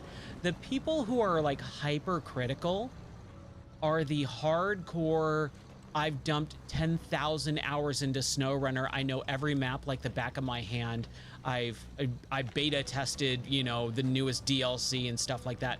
They're coming at it from a very different perspective. They're coming at it with an expectation of it needs to be DLC for SnowRunner, and it needs to play exactly like SnowRunner and not be its own thing. It's its own thing. And if you come in with the proper expectation, you'll come away with a much more enjoyable experience. I'm coming from it from, I love SnowRunner. I think it's one of my, like, I wouldn't say it's in my top 10 games of all time or anything like that, but it's definitely one of those games that I can see myself coming back to year in, year out, to play for like 15 hours on, you know, a summer day or something like that. But I am not a hardcore player. I'm doing exactly what I do. I'm driving around, I'm just exploring. I'm having fun with the game. I'm not looking on the outside at the meta of the game. I'm not diving into spreadsheets on the tire pressure of which tire has 0.00001% better traction rate. Like, those are the people who are writing these reviews and saying this game sucks. It's not as good as MudRunner or SnowRunner. And I tend to really have a problem with that. I think this game in particular does rub people the wrong way because they're expecting it to be SnowRunner 2, and it's kind of not. It's kind of like, this is SnowRunner 1.5, where instead of doing a lot of missions where you're, you know, helping people out in a town or a village and you're hauling crap from point A to point B, you're exploring. That's why the game is called Expeditions, right? So I think if you come at it from a, you know, a kind of a leveled perspective, and you really enjoy this type of game, you can have a good time with it, and you can spend a decent amount of money on the special editions. Or if you're like, I don't know if I'm gonna like this or not, drop 30 bucks. 30 bucks is much easier to drop and come away with a fun time where it's going to get better over time. They're going to update it. They're going to add multiplayer. They're going to do the same thing that they do with SnowRunner, where they're just going to keep adding to it. So the game's never going to get worse than it is right now. It's only going to get better.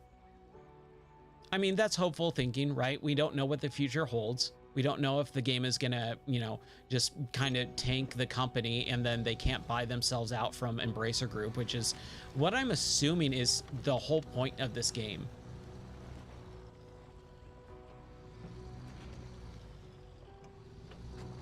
I think it would be the point of this game to put a game out that is gonna help them buy themselves out from the Embracer Group in the meantime, while working on SnowRunner 2 / the DLC for SnowRunner or whatever. They're also a much bigger company because they publish a lot of stuff too. Ooh, what is this? Dude, thanks for the follow. I appreciate that. Yeah, I hope that helps you out. I was thinking about this earlier today because I've been getting the, like, what edition should I buy? Is this worth buying or what? I want a screenshot of this. This looks kind of cool. Should I do it? No, let's get the headlights in there. I was thinking about it today, and like, if people are going to come to me and say, should I get this game? I say yes. If it's a thumbs up or a thumbs down, it's a thumbs up type of game. If you like this style of game and you like exploring and you're not a crazy person where you just concentrate on the meta and that's it, then you're going to have a good time. If you're going to concentrate on the meta, you're going to drive yourself insane because you're just going to compare it to your 10,000 hours of SnowRunner, and SnowRunner's a 4-year-old game at this point. It came out 4 years ago, roughly. And you can't compare what SnowRunner is now to what SnowRunner is in 2020 when it came out at the start of the pandemic, right? It was a much different game. So that's kind of my takeaway from this, and I hope that helps a lot of people, because I come from a way of, I want to enjoy games, and if you're going to come into a game and just constantly bash it because it's not like this game, you're overthinking it a little bit. Oh, I filled it up. Okay. And let's get some spare parts just in case. Where are we? Okay. So there was the census thing. There's our special tree. That was cool. I really like that. Now I'm guessing we drop down here and continue on. Or should we go this way? No, it doesn't really look like there's much over here. There's the tree. I'm thinking we go this way. Let's see if we can.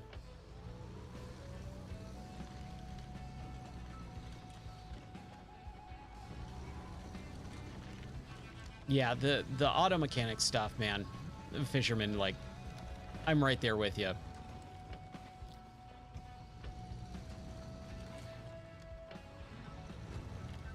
I've always wished I could be a mechanic, because it feels like that's a very smart thing to do, to be able to work on cars.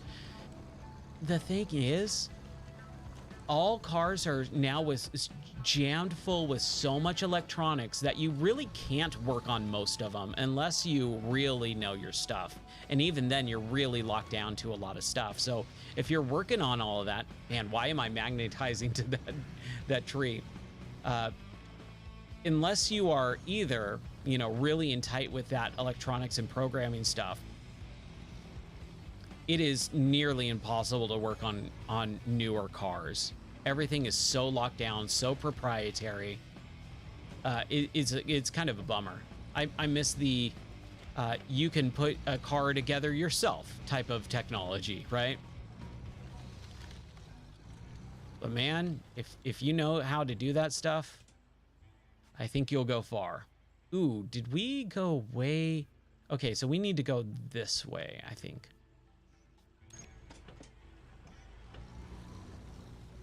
If we can, man, this forest part stuff is a mess.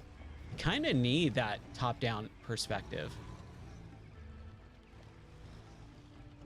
Here we go.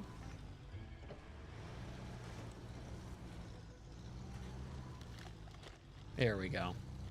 But this is like my favorite part of this type of game, is just the exploring. And I am definitely probably one of those people who play this game and people watch me and just get super frustrated. And I'm not trying to be frustrating when I'm like sitting here bashing my, you know, front and breaking my engine, trying to, you know, brute force my way through a forest. It's just, I like exploring, and I'm trying to just kind of figure out where is the next place to go, and whatever seems like that would take me there, then that's where I'm going. It's not my intention to piss people off. But there are some people who are just not going to be happy either way. But that's why I also allow backseating. Backseat gaming is something where it's like, look, you can tell me if I should be going here or there or wherever. Doesn't mean I'm always going to listen to it, but there you go. There you go. Oh, come on, come on. Yeah, it's like a double-edged sword, right? Those, oh crap. Come on, come on. Flip it. There we go. We'll add that to the flip counter. Anything that's not going to allow us to progress, I think that adds. All right, there we go. Hey, look at this. We're on the other side here. Yeah, the electronics in cars, man, it's tricky because you have to really, like, you got to really be on top of that stuff. And then, you know, technology advances so much too. It's like, oh, is it going to be even in production 3 years from now? No, it's totally out of date. No one produces that type of thing anymore. The programs, and especially with software, the software side, it's so just constantly changing and outdated so fast. It's crazy.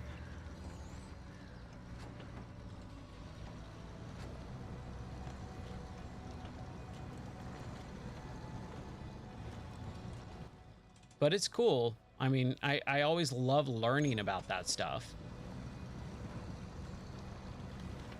All right, just don't get stuck. Don't be super deep here. Oh, it's shallow. It's fine. Look at this. We're flying through this thing. I wonder, we should be able to get up there, but okay, there's nothing up there. It's, yeah, it's the edge of the map. Ooh, what's this? What does this button do? Let's just not flip ourselves. That's the only thing.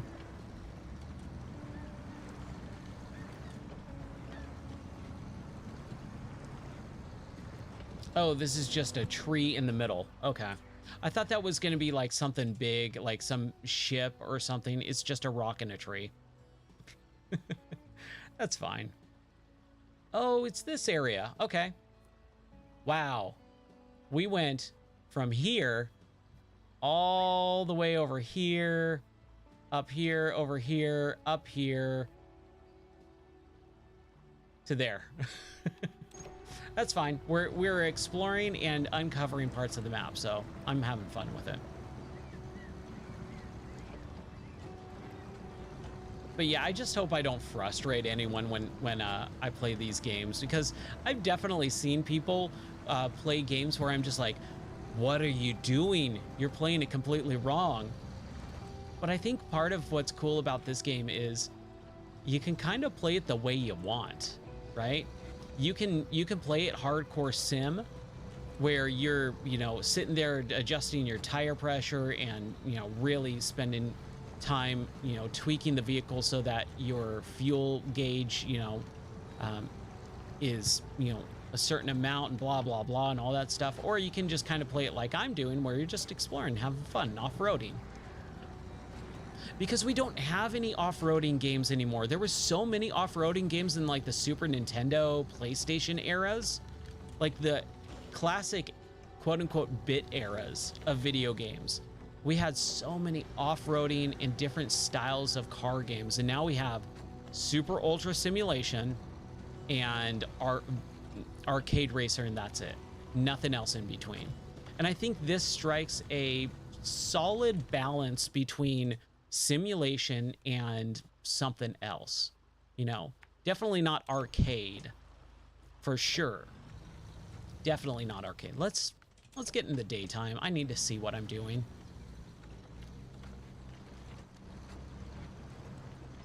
But it's not just straight up simulation. You can kind of play how you want, which I really like. There we go. Now we can see. What a concept. As my friend Brendan would say. What a concept. Okay, now I think we've uncovered this area. Awesome. That's kind of the goal here, is just kind of uncovering a lot of this stuff and really trying to find where the heck the gateways are for the different parts of the map. I thought it was going to be over here. Apparently not. Maybe it's over here? I'm not really sure. I haven't gone over this way yet.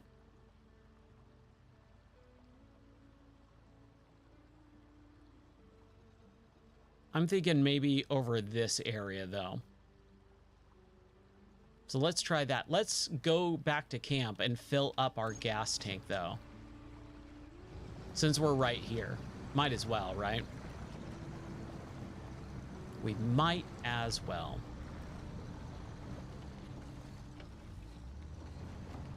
I would like a little bit more possible customization, though, with some, I mean, that's where the mods come in, I'm assuming.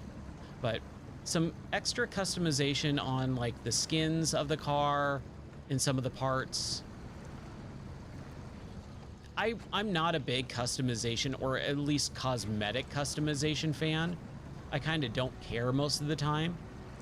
But if you're going to be spending 60 plus hours with a single car, I want to be able to like how it looks.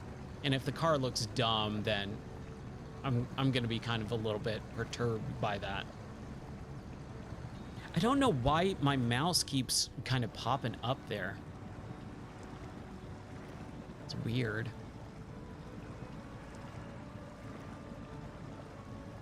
But this Carpathian level, so much better.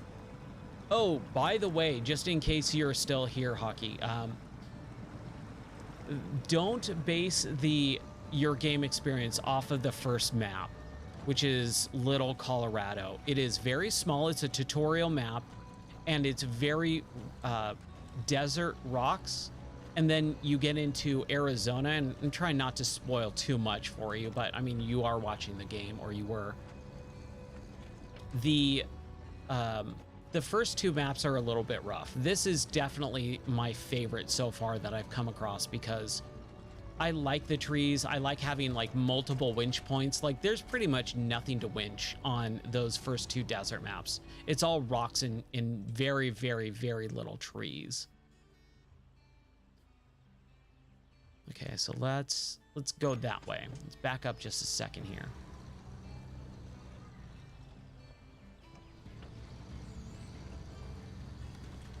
Yeah, that is one of the things I'll tell people is just don't base it off of a few, you know, like half an hour of a single map. And that's where I saw a lot of people like, oh, I played a half an hour of it and I returned it because I hated it. And it's like, really? Like, that just seems silly. Like, clearly you're not putting the time. This is a game that you have to put time into before you can actually judge it. It is not a judge a book by its cover type of game. And that's exactly what those types of people are doing. They're judging it based on half an hour of the first tutorial map, where all of those missions are like 10-minute missions to get you comfortable with it, because they're assuming a lot of people don't know about this game or haven't played this game or style of game before. Let's see here.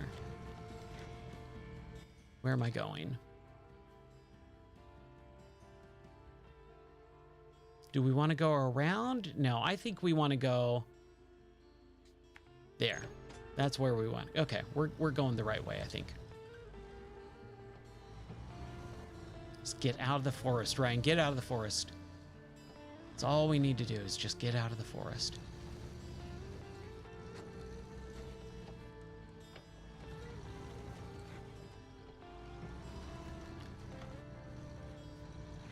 There we go. All right, cool. Yeah, I love this map. I think this is just a super fun map to be in. I am kind of a little bit disappointed that two of the maps, especially the first two maps you are in, are so similar. Like, Little Colorado should not have been the first map, or it should have been Arizona should be the third or fourth or whatever map. It should not have been Little Colorado, then Arizona, because it's basically the same exact thing. Desert. And while it's nice, it's just, it's too much of the same thing for the first X amount of hours. Like, I've been playing this since March 1st, and yesterday is the first time I got into the Carpathians, this section. So everything else that I've been playing over, you know, 15 plus hours of gameplay was just desert. And that's fine, crap. Well, there's a roll counter for you. There we go. I love that roll counter. As goofy as it is, I'm not a big fan of like just looping GIFs on streams and stuff like that, but I was like, I gotta make it make sense, because people need to know what the counter is at the bottom. It's clearly a truck flipping over and over and over, right? So it makes sense. Oh, man. Might need to take just a quick bathroom break here in a minute.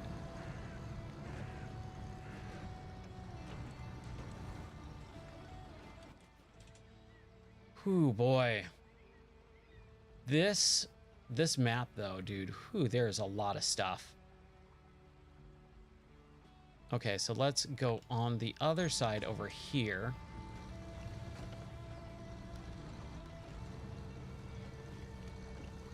Let's at least get out of the forest if we can.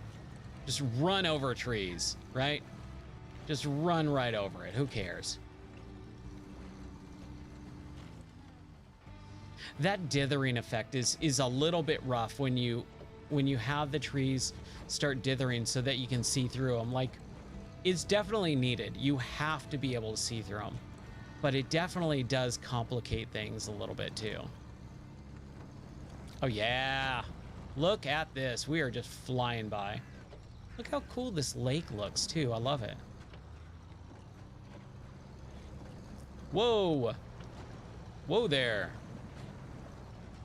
Whoa. All right, here we go. Excellent. Excellent, excellent job.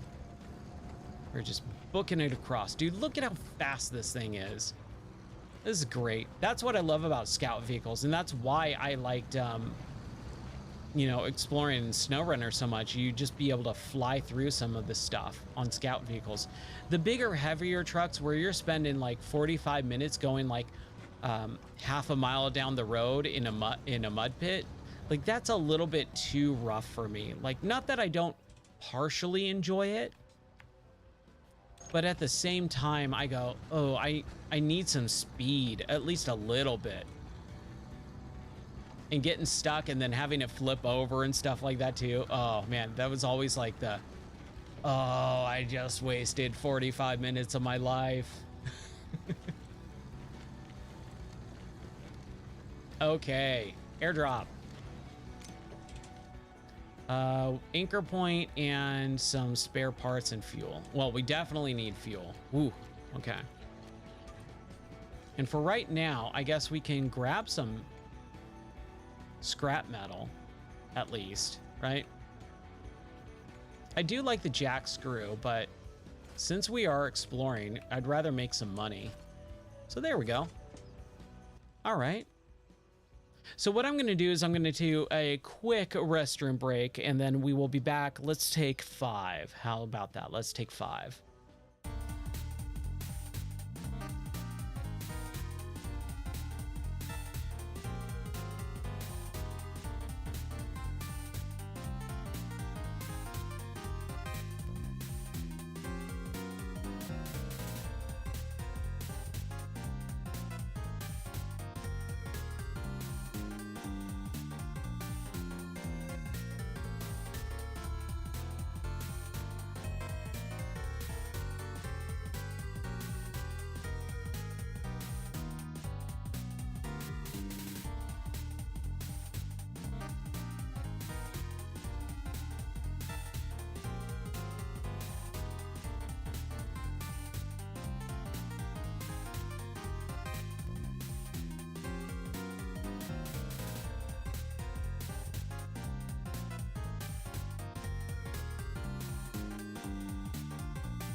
Okay, we are back. All right, let's get back to some. Oh man, I forgot the name of the game for a second. Expeditions. Okay. All right. So, man, this is such a blast to play. I'm having fun. I hope everyone else is having fun. If you got questions about the game, let me know. I'll be more than happy to give you my honest and true opinion. I did buy the game, so I'm giving you my honest opinion of purchasing the $60 full Supreme version of the game. So when the DLC comes out, I'll definitely be playing that and playing that on stream and giving my thoughts on whatever DLC they come up with. But I really like the game. I see the complaints. I have some complaints about this game. It is not a perfect game. It's not 100 out of 100 or 10 out of 10. But I don't think a lot of those scores, video game scores, are so unuseful, right? A lot of those 10 out of 10, scores basically mean the person who played it thinks it's a perfect game that can never be improved if it's 10 out of 10. And that's not really what a video game is. Like, of course there's going to be flaws. Of course it's going to be personal as well. That's why I stopped really listening, or even the way that I write my own reviews. I do a lot of game reviews as well. For pretty much every game that I beat, I try and write a review for it. But the way I approach reviews is it comes from this is my experience with the game. This is what I think the game does well. This is what I think it doesn't do well. And this is how much I liked the game. And I think that's much more enjoyable to read someone's opinion of it. And especially watching it too, like streaming it, doing videos of it, is going to give someone a better idea of, should I get this game and is it for me? To kind of steal a phrase that I hate a little bit. But that is kind of where you come at a game from in this modern perspective. I think way too many people on YouTube and streaming and all that stuff, they try and write reviews, or very, very little people write reviews anymore. Most people just do video reviews. And it's coming from a 90s style of gaming magazine media style, where they're basically trying to just copy a game reviewer's, formula. Where they're going, should you buy this? Yes or no? I'm doing you a service. And it's like, that's not going to help most people, especially when YouTube and Twitch and all this streaming stuff exist. It makes it so much easier to play the game, have fun with it, tell people this is what I enjoyed about it and this is what I didn't enjoy. Here's what the game looks like. Let me go through some of the new mechanics. And I think that is so much more valuable.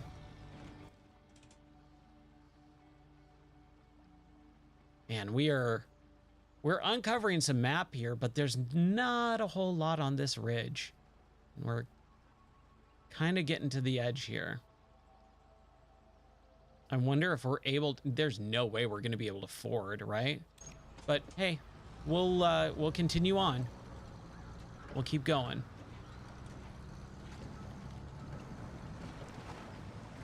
Oh, come on.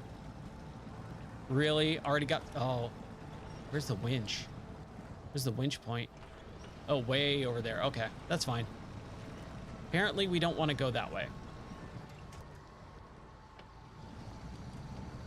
Let's go up a little bit. We'll go up a little bit.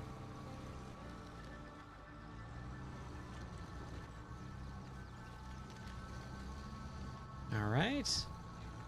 Not to go on a rant there or anything, sorry, but yeah, it just seems that so many people are trying to cater to a group that doesn't really exist anymore. No one needs that game review score. No one needs a game review of what are the graphics like? What is the sound like? Is the gameplay good? Like, that's so not even unnecessary. It's obsolete. It's an obsolete way of looking at video games. Video games have changed so much since that formula was introduced that formula doesn't work anymore. Someone was talking to me about it, I think yesterday or maybe a couple days ago, about IGN. And I was like, dude, I don't even remember the last time I looked at IGN. It has to be like 2010, 2011 was the last time I looked at IGN, because again, those game reviews that they did last time I looked at them, I think the last one I looked at was like Batman Arkham Asylum, or no, not Arkham Asylum, Arkham City, because that came out in 2011. So it was probably roughly the last time I looked at IGN. And it was like, I don't need to know what the graphics are like. I know the graphics are good. I know the sound is good. I like the soundtrack, you know? I know that they, you know, went out of their way to record bullet sounds in a, you know, the Warner Brothers backlot studio and stuff like that. So those whole crazy things just don't mean anything anymore. So when I see people writing reviews in that formula, I'm like, you're just copying. Like you're basically doing the exact same thing everyone else is doing, and there's no creativity behind it. And again, not to just like toot my own horn or anything, but it's like when I write a review, it's a creative outlet. It's a creative outlet for me to go, all right, this is, I liked this experience, or I didn't like this experience. Let me write about it. It's creative writing in a sense. It's just not telling a story. It's talking about real life in a creative way. I think I've come to the end of this map almost. Yeah, well, not necessarily. There's all this over here too. I really thought I was gonna find a, like, something more than a single airdrop in all of this. And I don't think I can forward. Boy, there's an airdrop. See, this is the only thing, the gateway. I found gateway to dormant volcano, but it's locked. That's it. That's all I've found. Oh, let's go a little bit more if we can. Oh, back out and come back in, I guess. I feel like I'm spending about an hour in this map each time, just exploring and then not really getting anywhere. Yeah, I think I've kind of hit my limit in this section here. But we'll try a little bit more just for a moment or two here.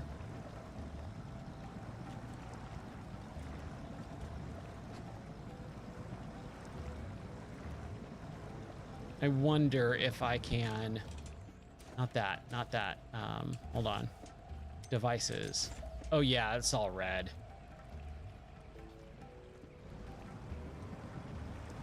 And I'm trying to turn, it won't let me turn. Like the car is just going.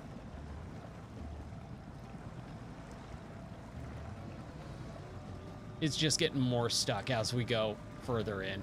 Okay.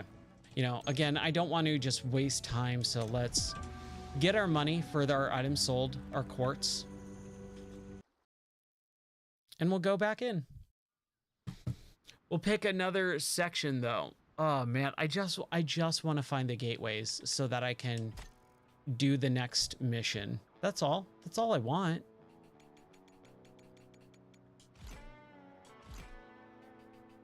Okay, Archon. And our Kotko. I call it Kodo. I used to live in Kodo. That's what I call it. So we got all of this area that we need to explore, it looks like. So yeah, let's do that, and let's just go this way.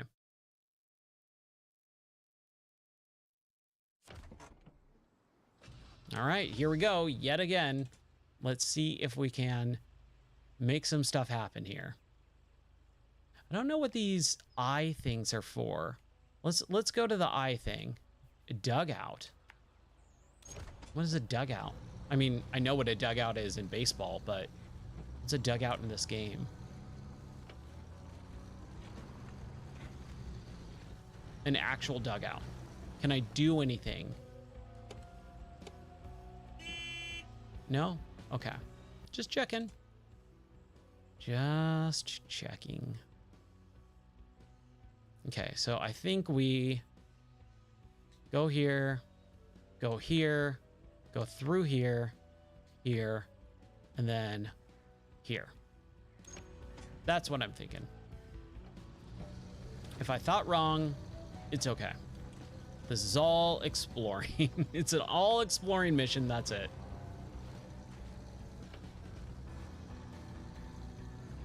Oh, we should probably start like doing these modules.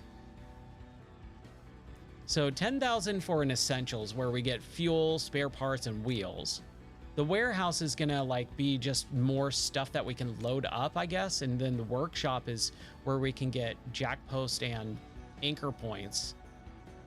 I just don't see or understand this stuff. I'm just not like, why would I spend 20,000 bucks to get this workshop? I just don't get it.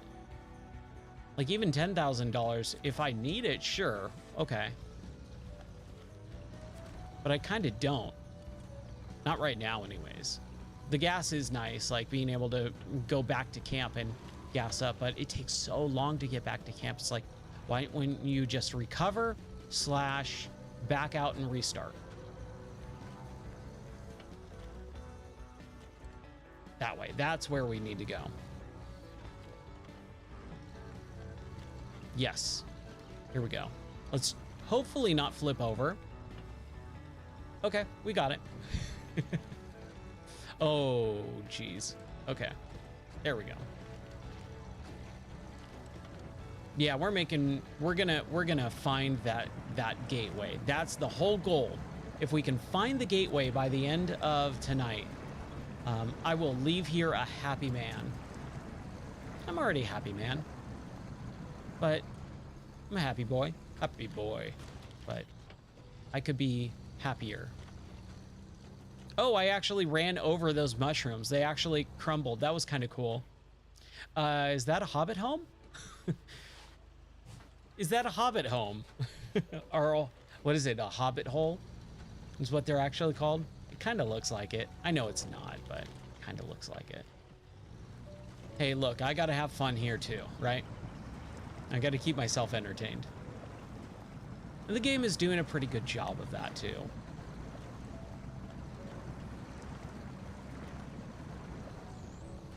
I think especially this mission or this map, there's a lot of little things like that you can come across. And I really enjoy when the game has fun with itself. Like it has those little tiny, you know, little spots where it's like, oh, here's a really nice, cool thing. Like that crazy tree we saw like 45 minutes ago.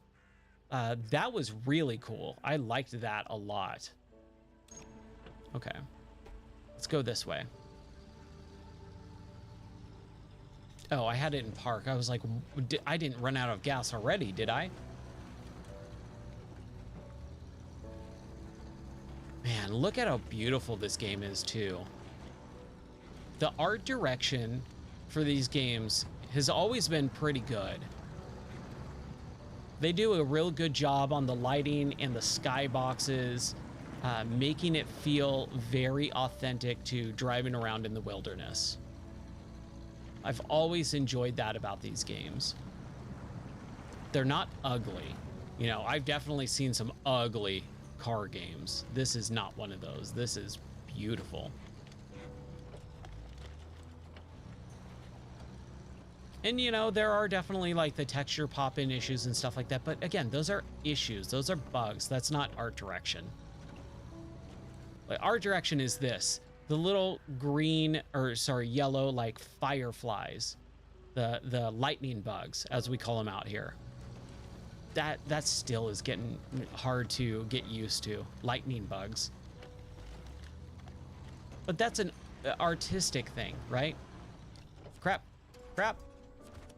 Well, there's our flip counter. Oh, yeah, we should, here. Yeah, we're good. I was gonna say I could be in the game of the month section, but that's fine. It doesn't really matter. Either or. It works.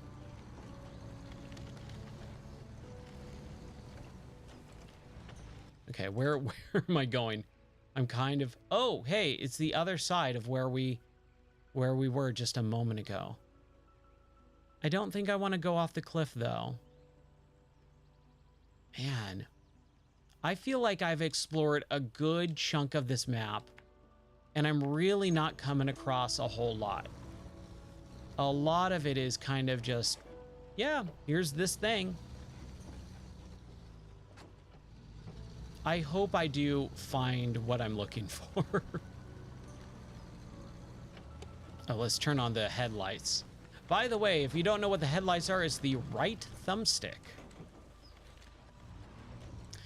This one, I like this map the most so far, Carpathians.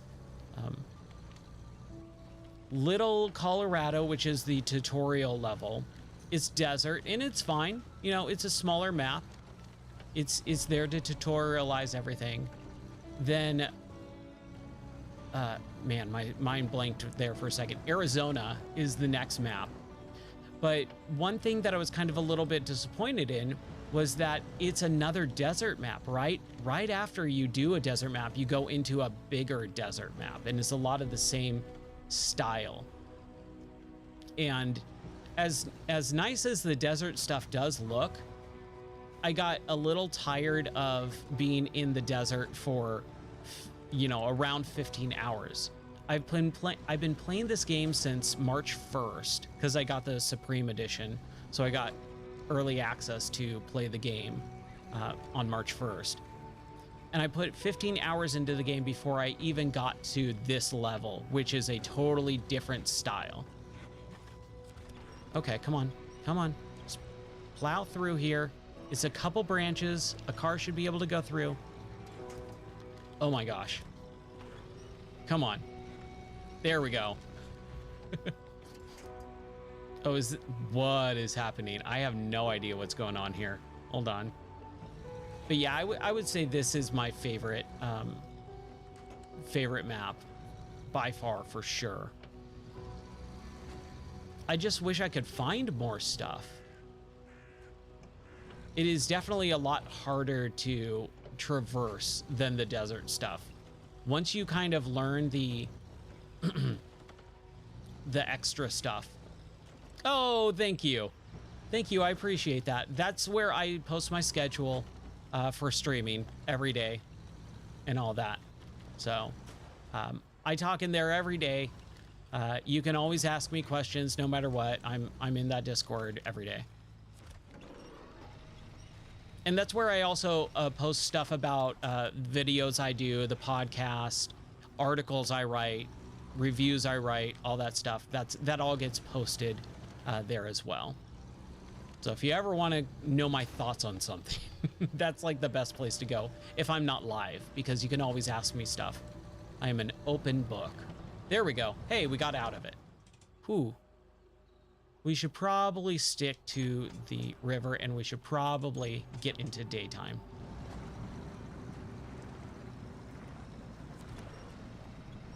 Boy, this map. Like I said, as much fun as this map is, I feel like I'm struggling to find the things that the game wants me to find. I'm really struggling to go, okay, cool, I'm exploring.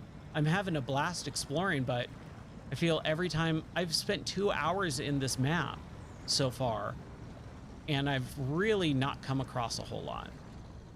Hey, except for right here, here's an upgrade. Oh, joy of joys. Oh, that makes me happy. Yeah, dude. We got one. We finally got one. Okay, cool. Awesome. I'll take a look at it after the stream.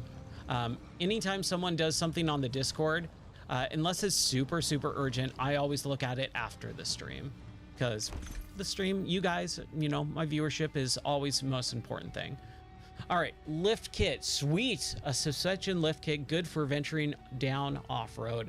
Provides a great ground clearance at the expense of suspension travel and stiffness. This item can be equipped in the garage. Show the truck. All right, it's the lift for this. Oh, that makes me happy, happy, happy. Oh, that was definitely worth it. Oh, okay. I need some water. Hold on a second. My voice. I did. How long did I stream earlier today? I think I did like a 3-hour stream earlier today. And now we're going for another 2.5 hours. So I've been talking a lot today.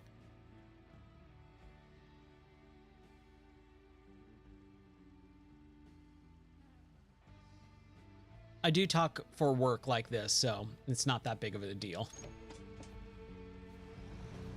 But every once in a while, my voice just kind of gives out for a moment. So if I start hacking up a lung for just a quick moment here, don't think I'm dying. It's just my throat is closing up because it's dry. We don't need to go there. We need to go... Where are we going? Oh, back out. Okay. Okay. Yeah. Here we go. But yeah, dude, awesome. I'm glad you joined the Discord. Thank you so much. And I'll check out your message in after the stream, and I'll reply to you. I always reply. Always, always, always. I've had people ghost me before, and I always think that sucks. Like, there's no necessary reason for that. We can all be honest with each other.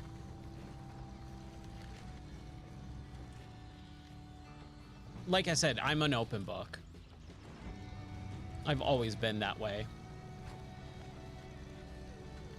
I just find it's way easier to talk to people when you're honest with them.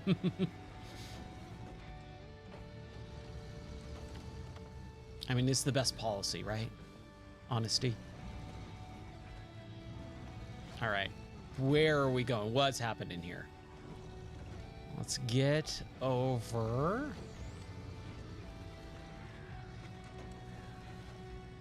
What is happening with this rock formation? Get up there, buddy. I do want to get out of the forest. I think the forest area is stuff that you really don't want to mess around with in these games, especially when it's very dense. If it's lightly populated, it's not that big of a deal, but when it gets really dense like this, it's hard. But I want to clear as much of this as possible. That's kind of, again, the thing that I wish that the watchtowers were around for, is so that I can clear this gray area. I hate seeing that gray area. It bothers me. And so you just kind of have to go through some of these forested areas if you want to clear some of that stuff out. Unless there's a mechanic or something that I'm missing. And if I am and you know about it, please let me know. You're not spoiling anything for me by telling me to be able to play the game better. I always appreciate that stuff. Like I said earlier, I allow backseat gaming. Doesn't mean I'll always take the advice of whoever's telling me what's going on, but I will always listen, as long as it's not spoiler related, right? Hey, well, that was definitely going to result in a flip over. So, all right, let's haul ourselves up here a little bit. Man, like I said, I would love doing this in real life if I could. If I could afford it, if it was someone else's truck, set me on top here and just let me play, or let me drive. I will do it. Doing this. Ooh, yeah, dude. Look at this. Look at this view.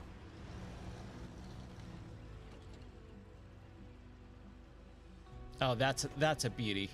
That's a beaut right there. Let's park. Oh, yeah. Let's get a good shot here. It's a little bit of a bummer because the wheels kind of are levitating just a little bit, which makes it look kind of odd. But we can fake it a little bit. Let's see. There we go. I'm trying to get more screenshots in games. I don't do a whole lot of them. So when I have the opportunity, I'm really trying to get better about doing screenshots in games. There we go. All right, so where do we go now? Can we go down here? Or do we go this way? I'm gonna try this.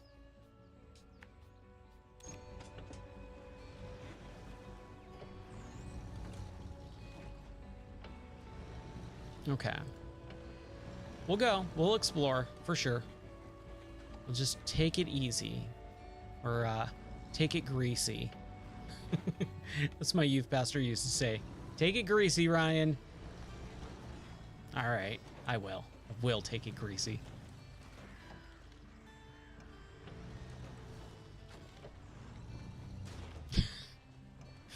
My poor car just running right into a tree every once in a while. I know I'm not intentionally doing that. It's just the slope is not allowing me to turn the way that I want to. Oh yeah, this is kind of a bad situation here. We're kind of in a bad situation. Can we get out?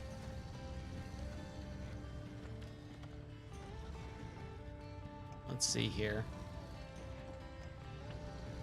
I should probably look at the map and see if there's a... Here, let's oh boy. I mean, I do want to get down there, right? Like that seems like where I want to be. And then maybe we can try and drive up this way. Maybe uncover some of this stuff here. I should have gone this way. I should have. Should have. Hey, Type of War, thanks for the follow. Appreciate that, buddy. Thanks. I hope you're enjoying the stream. If I can answer any questions about this game or anything like that, let me know.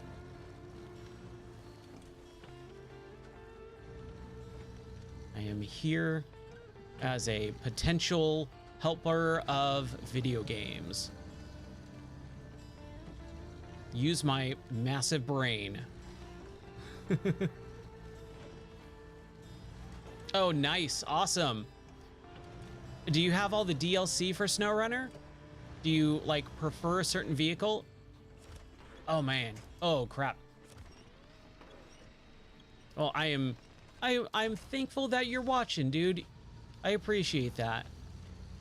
Anyone who watches my streams, man, I super appreciate them taking the time to sit here and watch what I do. I try to be entertaining and have fun and just provide someone to be able to relax a little bit. If your weekend was bad, I'm here to help. If your weekend was your week, because it's Friday. It is the weekend.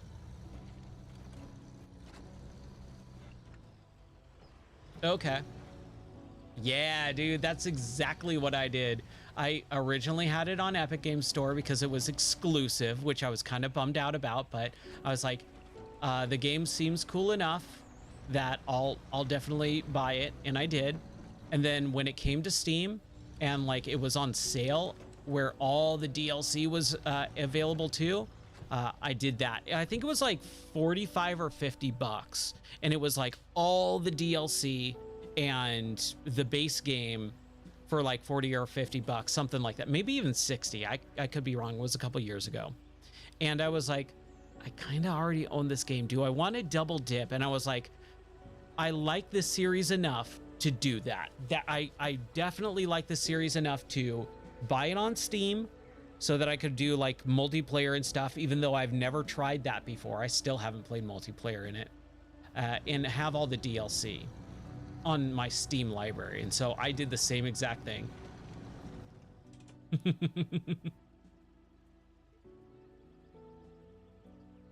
Nice. I'm using a controller too.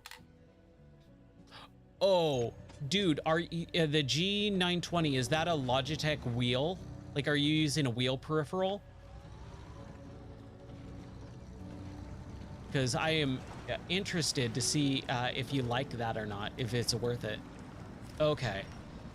Do you like it? Do you think it's worth getting? Because I have not had a wheel peripheral for a video game in quite a long time. It's been quite a long time since I've had a wheel. I'll tell you how long it's been in just a moment. Let me just kind of see where I'm at. Oh, I wanted to uncover this, so we're going the wrong way. Let's go here. Or should we just go around? Hold on. Let's clear that. Let's see if we can... No. Let's not get stuck. Let's not be greedy, Ryan. Let's just do that. Just to be on the safe side, right? There's definitely been stuff in SnowRunner where it was like this and I totally got stuck. Okay. So I told this story on the stream a couple nights ago. The last time I played with a steering wheel peripheral was back in October of 2002 when Vice City came out on the PS2. What happened was I pre-ordered it from the game store that I was going to in the mall, and I showed up at the mall at the opening store. Now, hold on. No, you couldn't. I'll tell the story because it's not even a PS2 wheel. So what happened was the store didn't get copies of Vice City early. They were waiting for the shipment. So there was a bunch of us waiting at the game store at the opening of the game store, and they didn't have the copy. So they're like, it's supposed to be here. You know, we're waiting for the UPS guy. And so we are all sitting waiting around. And while that was happening, like, people were starting to get antsy. So the store manager was like, we'll do a tournament to kind of appease you guys.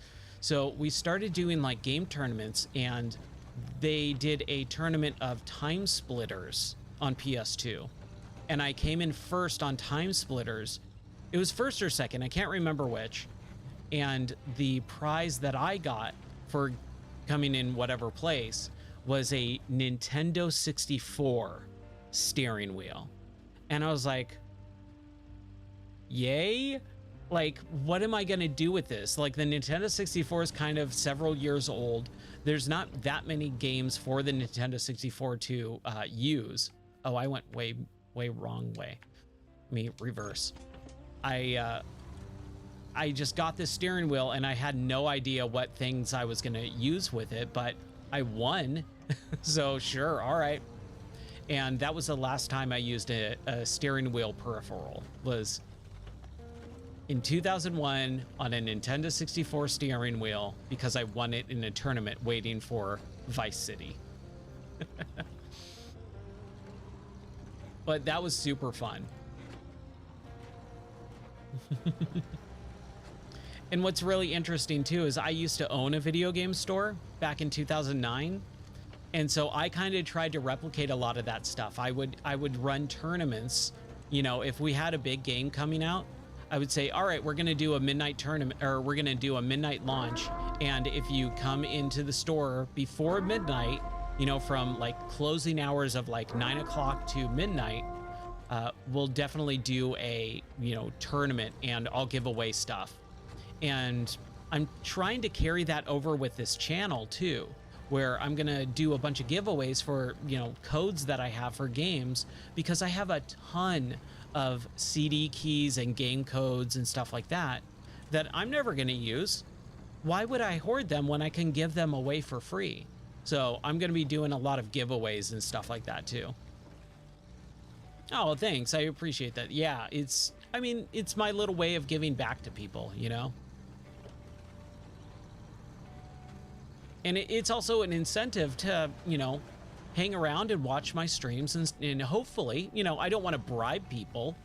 I don't want to say I'm holding you hostage, like if you don't like me, you know. Hey, raid time. I am down for a raid. Wow, 17 raiders. Wow, thank you so much. Hey, welcome everyone. My name is Ryan. I was just talking about the last time I had a steering wheel peripheral for a video game, where I got it in a video game tournament, and it was for the Nintendo 64. That's how long I have not played a video game peripheral for, or a steering wheel peripheral. But I'm playing the game of the month for March, which is Expeditions, a Mud Runner game, which silly little subtitle, but it allows people to understand what the game is. It's a Mud Runner, Snow Runner game. And we're just exploring because that's kind of what a lot of this game is. It's a scout game. You're exploring. So I'm in this region, which is the Carpathians. And, you know, we're hanging out, having some fun. And I hope you guys enjoy it. If you have any questions about anything, please ask me. That's what I'm here for. Dude, Ty, thank you so much. I hope you have a wonderful night. Take care, buddy. And hopefully I'll see you again real soon. But yeah, basically I am just kind of driving around, having some fun. We're gonna run out of gas here pretty quick because I've just been exploring these mountains and lakes in swamps.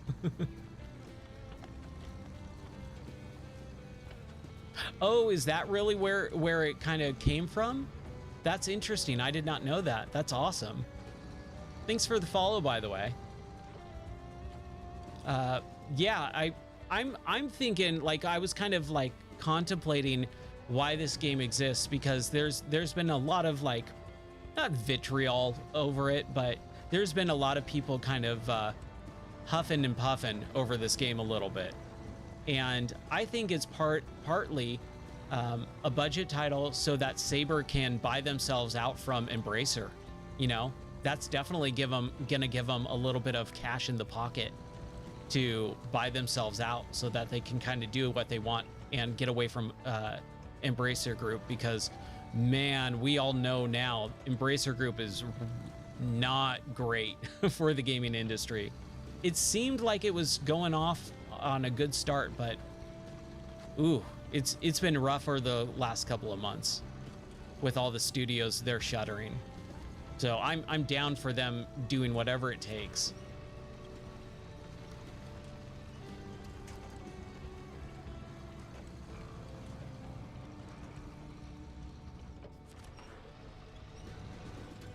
Oh, so is Embracer like doing the cash grab for this? I mean, whatever it is, it's a fun game, you know, and it's a budget title. Oh man, I am running out of gas here too. Shoot.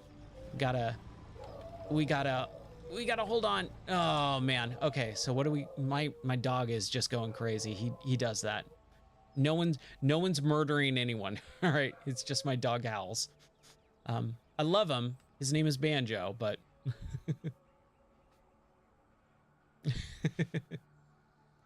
I'm really enjoying it. I'm having a blast with it, but I'm also coming from it from it's a $30 game or a $40 game, you know. If you're coming into it expecting SnowRunner 2, you're coming in it with higher expectations than you probably should. So let's go. I'm just trying to uncover stuff. So let's go this way and get through these mountains over here. So let's do this.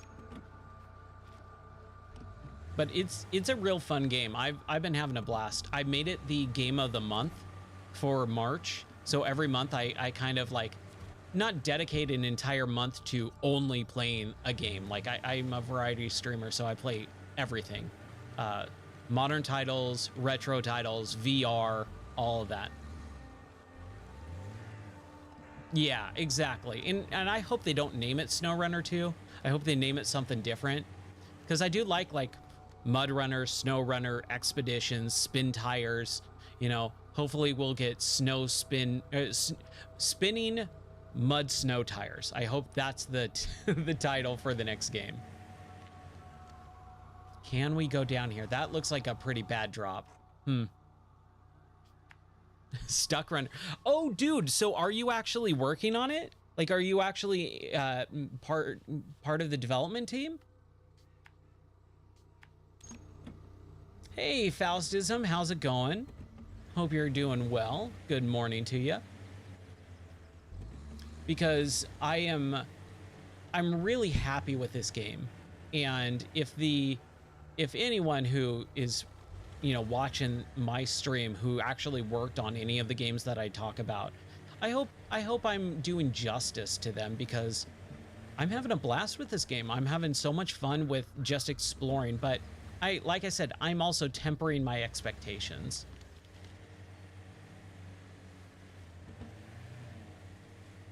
Well, dude, wow, I'm honored that you're watching me. Thank you. First of all, thank you, thank you, thank you. That's awesome. It's a pleasure to meet you. Mainly working on the DLC content. Okay, dude, that's super cool, man. Okay.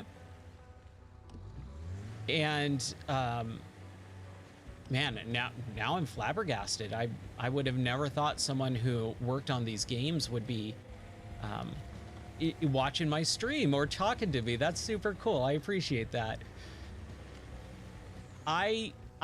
You tell me if I'm doing something wrong, but I come to these games to relax. I find these games very relaxing. And when I first started watching Spin Tires come out, I was just like, oh, I don't know if I could handle that. The game is just getting stuck in the mud and trying to pull yourself out. Same thing with Mud Tires or Mud Runner. When I was playing Mud Runner, I was like, I don't know if I can handle this. But when the Snow Runner came out in 2020, I was just like, I find this very relaxing. The exploration, and that's, I think, partly because it had more story and it had more, you know, exploration, as opposed to Spin Tires and Mud Runner, where it was very much mechanic driven. Like, you're hauling this from here, point A to point B. You're going here, you're doing that, and you're done. But with Snow Runner, having like the cities and the villages that you are trying to help out and stuff, I thought that was really, really unique and interesting. And I just dropped hundreds of hours just driving around like I'm doing right now, exploring, and then uncovering upgrades and stuff like that.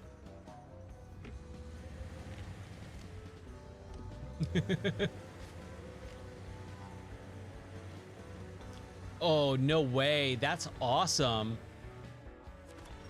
Dude, that's the way to do it. Congrats on that. That is like the dream, right? You find a game that you like, you spend time modding it, you get recognized for your work, and then you get hired. Like, that is the dream, dude. That's awesome. Man, that is super cool. What were you modding, if you don't mind me asking? Like, when you were originally modding it, what were you like kind of focusing on?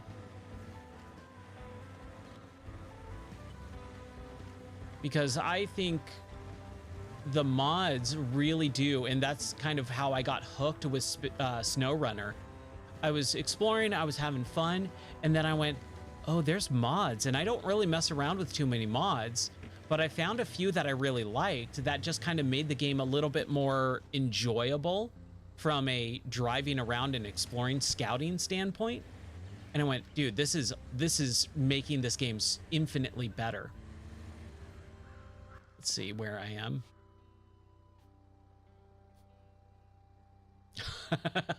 That's awesome.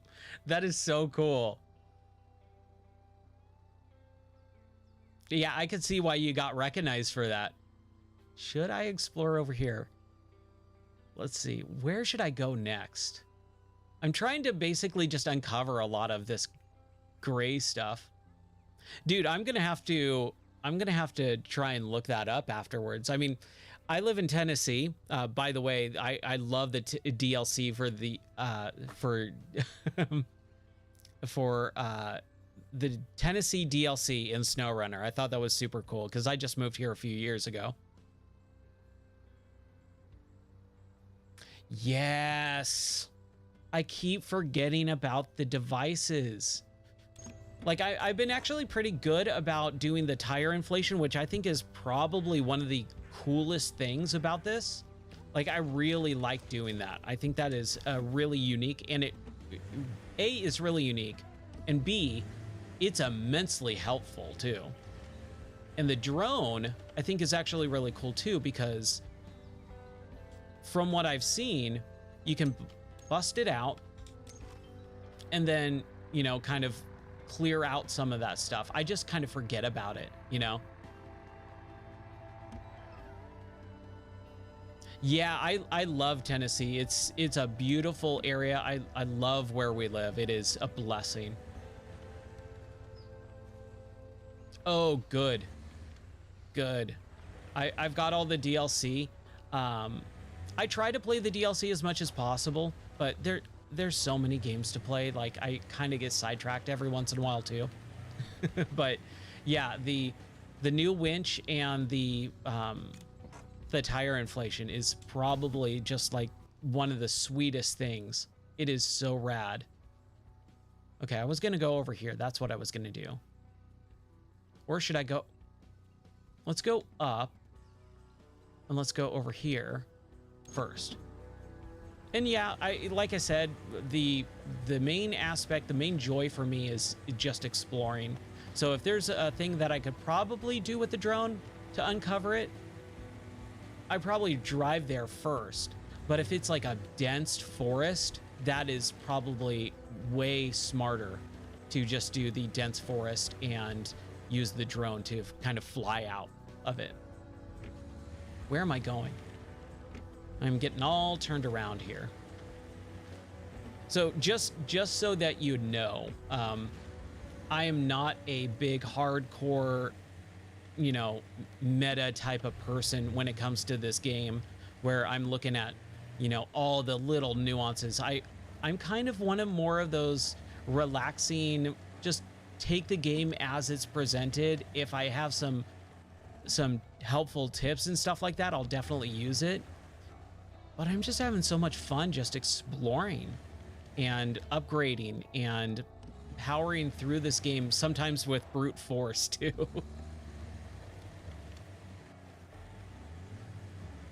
It is such an enjoyable, relaxing thing for me. I could melt away the hours in this game just driving like this, driving around going, okay, where do I want to go here? Where do I want to go? Oh, okay, over there.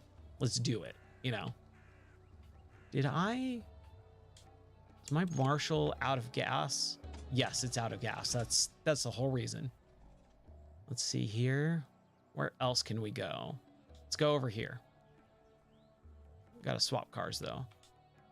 But yeah, it's been so much fun playing this game and experience all the new stuff.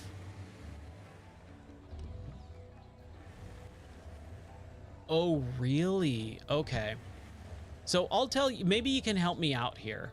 I am in the Carpathians and I am trying to find the gateways, because the gateways, the mission, you know what? Let me back out, because I haven't really been doing anything anyways, and most of my cars are all out of gas anyways. So I've done all of these missions. Yeah, the Wild Wheat map, and then here too. Here, let's go to Arizona really quick. So here we got Wild Wheat Bay, right? And we got no more shaking. And it says, okay, you need to go into Wild Wheat Bay, but I have no idea where that is. So when I, you know, let's just get the trucks here. This with the device. Yeah, you got to drive to the gateway, and I just haven't found it. And I kind of keep having real big trouble because I'm, you know, exploring, and I just kind of run out of gas before I can get to the area where, or I either get stuck or run out of gas. Okay, the border to the right. Let's see here. Over here in this area, is that what you're talking about?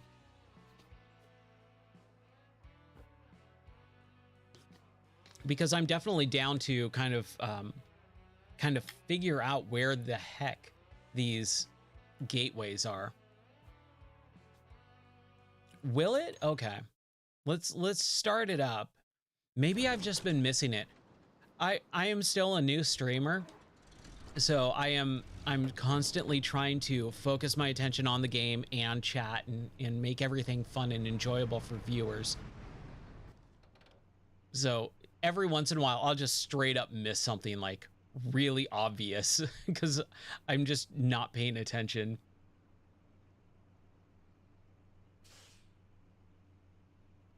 Scout the route first and then take the truck through. Okay. So we got a couple fallen trucks. Now, is that part of the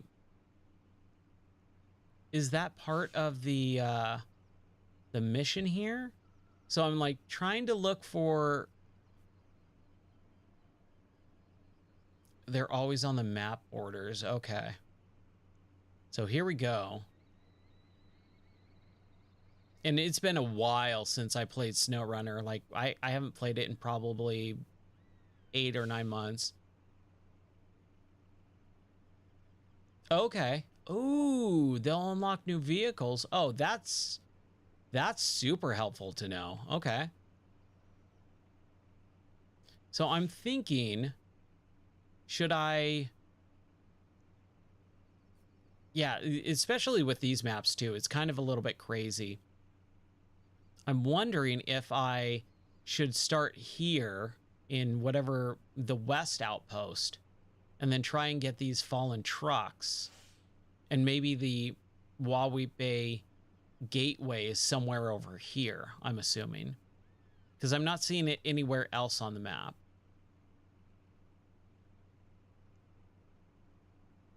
Not that I'm aware of. I could be just, like I said, could be totally missing it. There's, yeah, you could post a link. Absolutely. I don't think I have any, you know, thing, not, either or, it really doesn't matter. I don't know if I should be able to see the link or, there we go. Okay. Oh yeah, the 3D maps. I always forget about that stuff. Oh man, I totally forgot about those things. Sweet.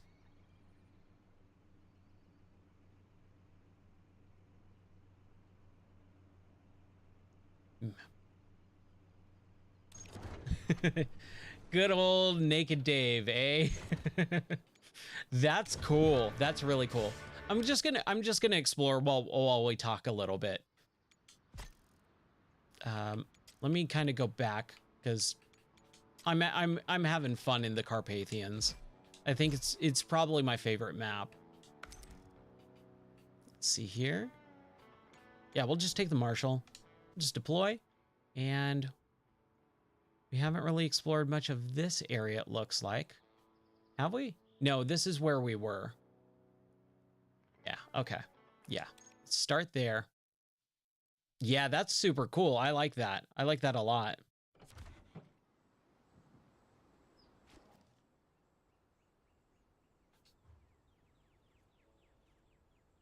Oh, that is super cool. I love stuff like that. I think that is unbelievably unique. I wish I had talent like that. Oh my gosh, I wish I had talent like that. To be able to, you know, pull data out of a game like that, like data. I don't know if that's actually data mining or is that just like using the data to get the things that you need out of it or whatever, but however you do that and then to create something to utilize that data, super, super cool. He does both. Okay. Ooh, this is a pretty rocky here. Let's go around just a tad. If this was the end of the stream, I'd probably just floor it off the cliff and see what happens, but I don't want to do that. I don't want to damage my truck too bad. Ugh. Come on. Just get off. There we go. See, like I said, I kind of brute force my way through some of this stuff.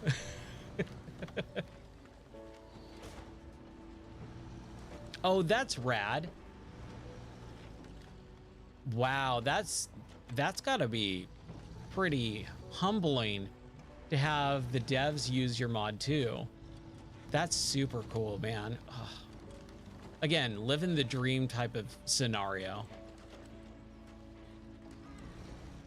When you get the people that are making the stuff that you like to recognize your work and say, yeah, this is good work. Like that just, oh man, that feels so good, right? Okay, where are we now? Yeah, okay. We're clearing some stuff out. We got an airdrop. We got this dormant volcano, but that one's locked. So I did find this one. I did find this dormant volcano one. We could probably go over here too and see what's up with this afterwards. So let's do that.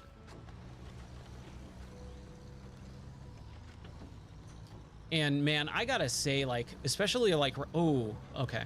Never mind. I thought that was a shooting star in the sky. But right now, the music is so peaceful and serene. Again, that's why I love driving around and just melting away the hours with these types of games. It's honestly a really beautiful experience. I would love to play this in VR, just saying. I think that would make it unbelievably cool. I'm a big fan of VR. I think it can just change the way games are played. Ooh. Oh, okay. That sounds, yeah, I would love that, because I was saying earlier, I think it was like right before you raided, I love taking pictures in this game. It's a really beautiful looking game, but not having the not having an actual photo mode, because I've been playing Tomb Raider 1, 2, and 3 remastered, and the photo mode in that is pretty fun. And so whenever a game has a photo mode, I try to utilize it, but I'm just doing screenshots right now. There is a built-in, it's not in this one though, right? It's in, it's in SnowRunner though, right?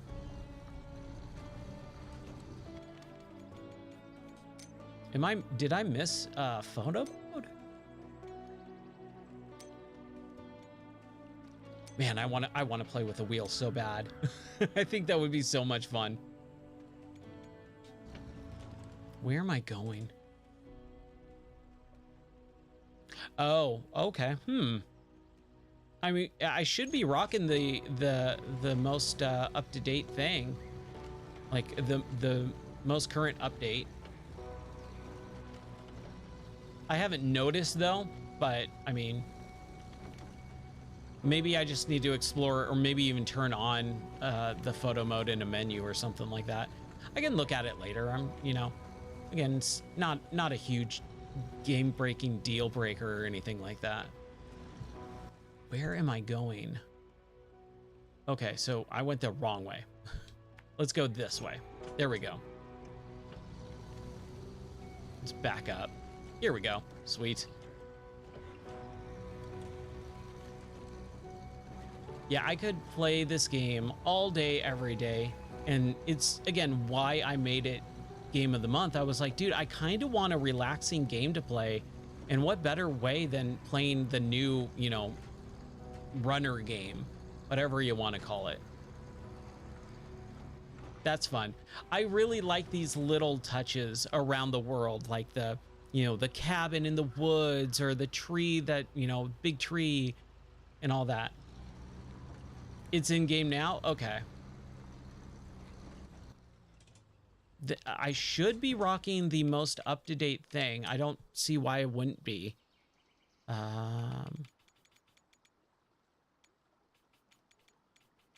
Video. Advanced video. It's definitely not going to be an audio. HUD. Maybe I'm not, you know, maybe I'm just not on the current update. Which would be weird, but it's okay. I'll look at it later. But I do like these little world building stuff throughout the game.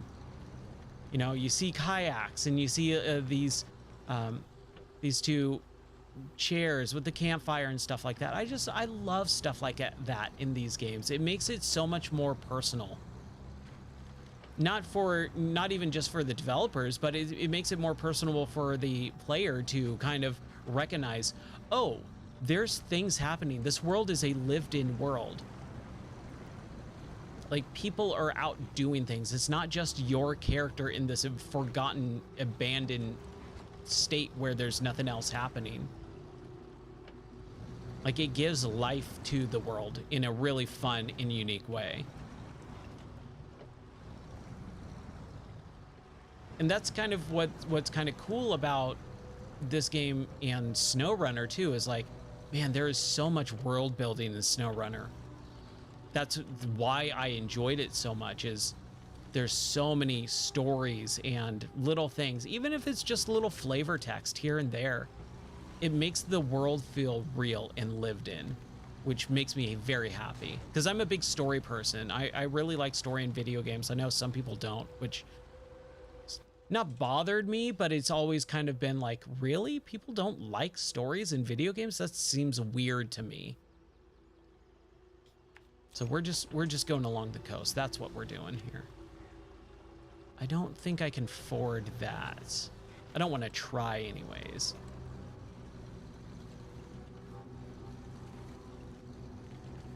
Here we go. Here we go. Here we go.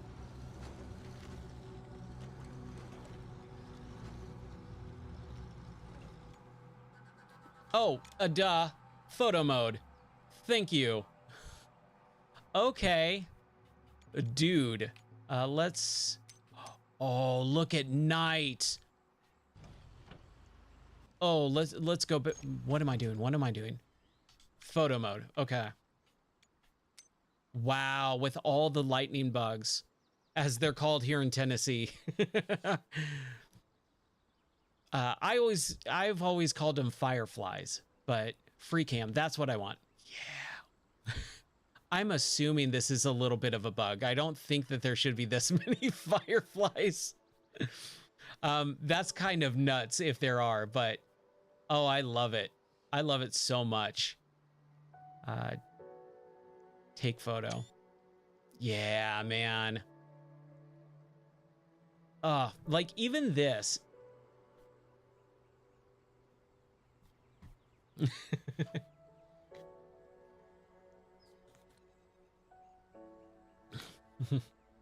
Yeah, I really like it too. Yeah, I grew up on the West Coast in Southern California, so I always grew up calling them fireflies, but never experiencing them because we never had them. Now I live out here in Tennessee, and we get them, and it is just the coolest thing. But when I first came out here and first saw them in real life, I was like, they're real. Oh, they're super cool. And I was like, dude, have you seen the fireflies? And then people are like, they're called lightning bugs out here, buddy. Oh, yeah. Really? In the Northeast, they're super rare? But at least you get some. I didn't experience fireflies until... How old am I? Until I was around... Because we lived here for a few years, so 37 to 38. Is when I first experienced fireflies. But man, they're super cool. And I love this. I don't care if it's a bug or not. I think that's fun. That should stay in there.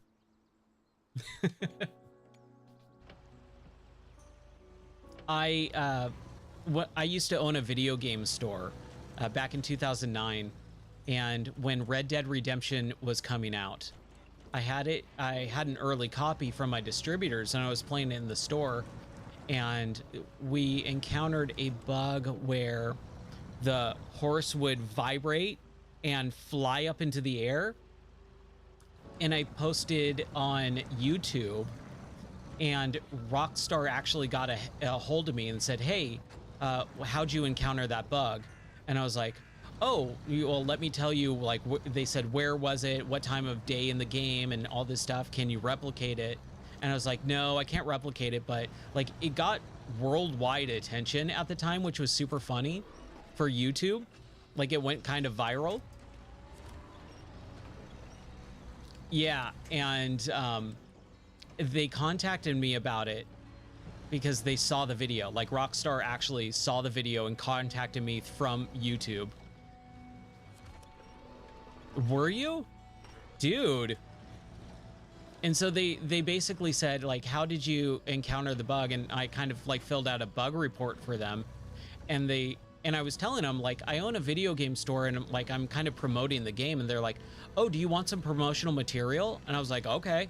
So they sent me, you know, like the big bundle, the candle that was like TNT, and like the playing cards and the dice and some DLC that I could sell or give away. So I did like a raffle at the store and gave away some of the DLC that they gave me for free. And I was like, dude, that's super cool. But yeah, that doesn't exist anymore in the game.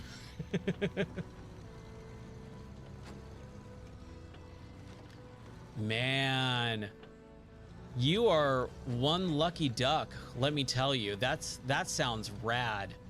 Again, living the dream, dude. That's insane. I'm jealous, to say the least.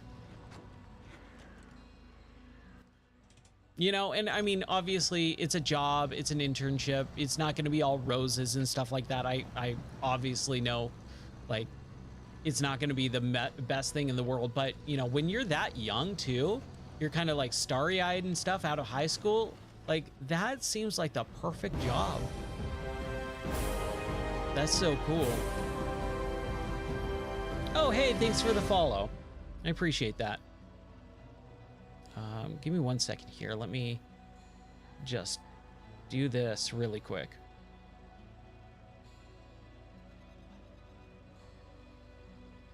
Oh, well done, that's a bummer.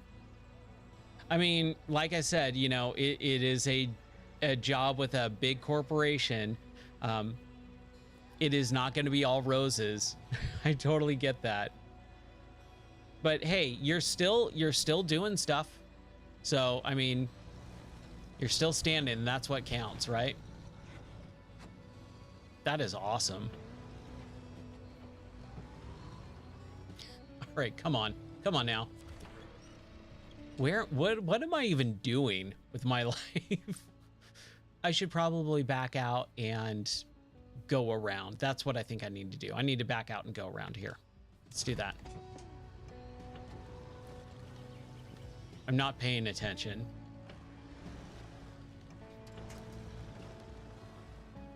Let's get out of here if I can. I think I should be able to. Oh, Austin powers it for a second here. So, just bear with me. Yeah, that is an awesome question, Bear Nation. Oh, dude, thank you. I appreciate the checkup. I'm doing fantastic. I'm having a lot of fun. This is a super fun stream here.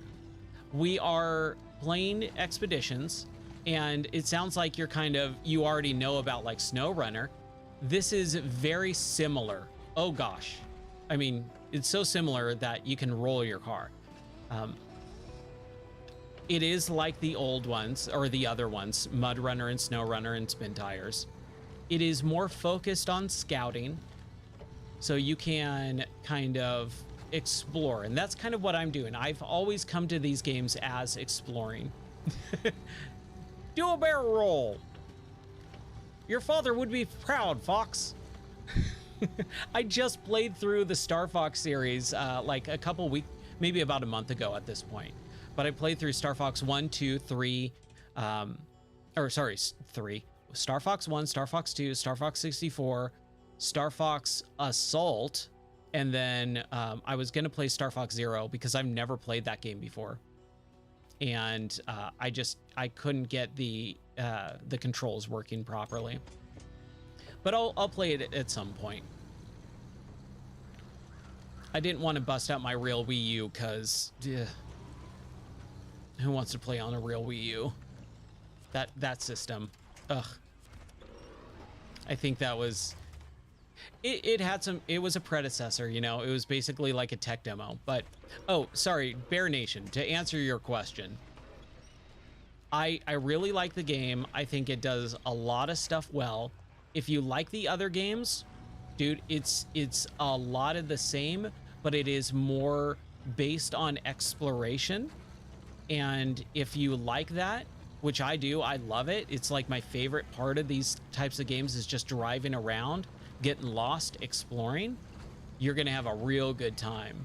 If you want to know what edition to get, I always say if you're unsure, if you're on the fence, there's a base edition for like 40 bucks.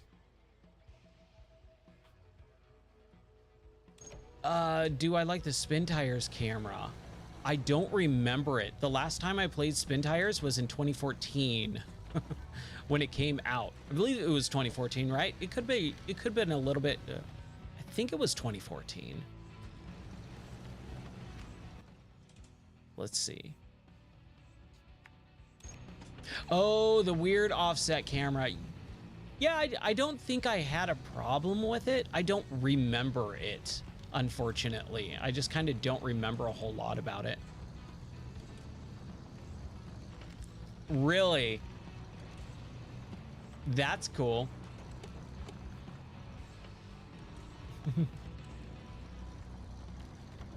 Yes, this is a brand new game. It just came out.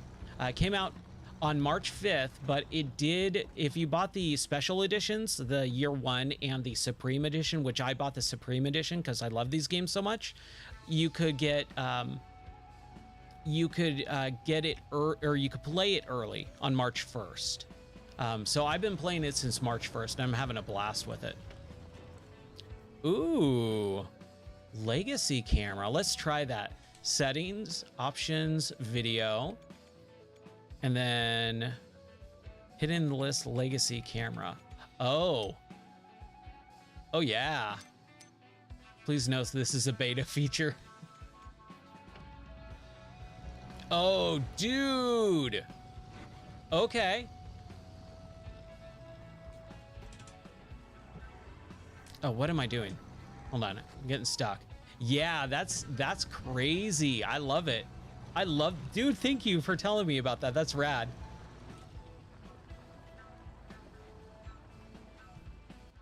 That is nuts. I love stuff like that. Like, again, because if you're gonna, you know, iterate on games, why not have some of those options? Like, why remove them? That is cool. I love that. I don't want to mess myself up while on stream. I don't want to look like an idiot, but I will definitely mess around with that. That is super awesome. Let's try it just a little bit. Here, let's mess around with it. Just at least we're on solid ground. Okay, so left stick up and down will partially zoom. Right stick rotates, angles, and zooms as well. Oh man, yeah, that is really cool. I love that.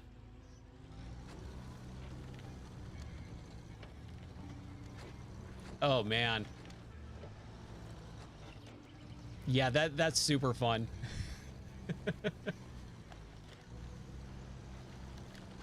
Dude, it really does add a whole new dimension on the way that you approach this game. Oh, I'm getting away from I'm getting away from my objective. Oh, dude, this is cool. That brings me back to the Spin Tire days. It's been a long time. Yeah, it's definitely hard to get used to, but once you get it, like, dude, it kind of rocks. Like, this is a pretty cool camera angle. I like it. I dig it, man. Except for stuff like that where it's like it could cause some issues if you're not paying attention. But dude, yeah, I hate using the term cinematic. I think it gets way overused, but this does give it a much more, you know, cinematic style and feel to the game, as it's like it's a tracking camera almost. Let's, okay, yeah, that is a sheer rock cliff. We don't want that. We want to go through. Oh, we don't want to go through the forest. There's not really that much over here anyways. Let's see if we can, and this is where I would have to swap back to the normal camera to get out, because whoo, that's a little rough here.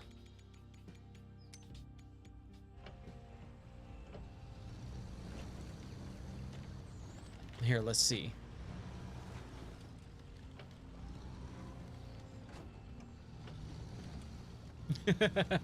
Yeah, I come from a film background, and yeah, it's a tracking camera, and it's like, dude, that is super cool. I love options in games.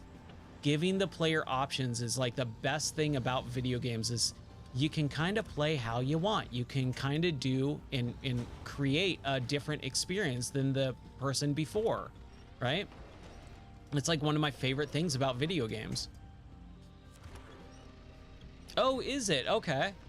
Man, I gotta do, oh shoot. There's another flip for the flip counter. Hopefully the flip counter is working. Sometimes it doesn't. Sometimes it just breaks. There we go. Yeah, the cameras, just having that different camera angle just adds a whole new dimension to it, which in a setting like this is kind of just not enough. I'm just like messing this up. Let's get out of here. Let's go this way. Okay, I need to back up. There we go. There we go. It's getting a little chunky with the like dithering effect and all that stuff, but we'll get out in the clear in just a second here. There we go. All right, sweet. Whew. Okay, but yeah, dude, that camera angle, I dig, man. It is unique. It is cool looking, and I love it. When I get a little bit more familiar with this level or this map or even the game itself, because you know I'm still in its infancy, I still haven't done like most of the things in this game, then I can mess around with it a little bit more and definitely do some like cool video shots and stuff. I would love to do that. But even just knowing the photo mode is in there, that camera is in there, thank you so much. That is super cool to tell me about, because I love it. Yes.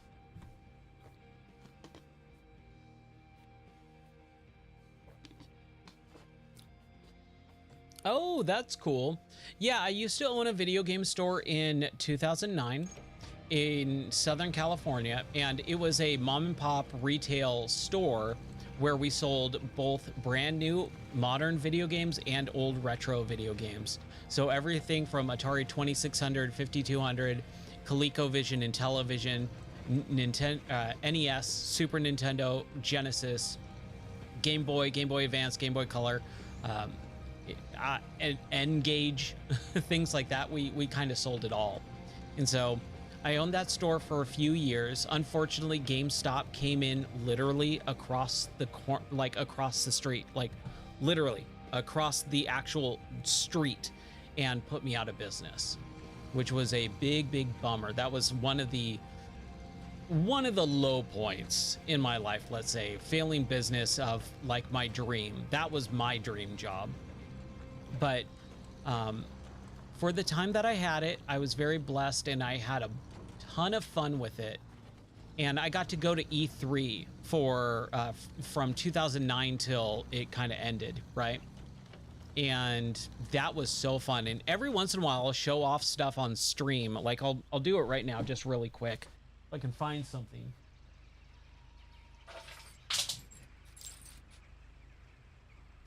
like all these are lanyards from a swag that I got at E3, where I have like the Legend of Zelda Skyward Sword, where it's got all the Nintendo Land pins. They gave these away when you went to the booth in Nintendo Land at E3, and you had to win each mini game to get one of these pins. So there's like a Zelda one, a Mario Kart one, a Luigi's Mansion one, and a bunch of others. So I do that every once in a while, showing the stuff that I used to own on stream.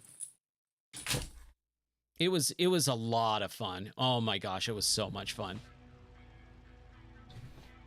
Store sells retro games, imported manga figures, action figures. Yeah, Legos. Yeah, that's awesome. He's, as long as he still has it. Yeah, sorry, it's 2:30 in the morning. So if I get a little loopy, but that's super cool. If he still has his store, man, that's rad. You said he owns multiple ones around the country. That's nuts. That's super cool. Mine was small. It was just a single store.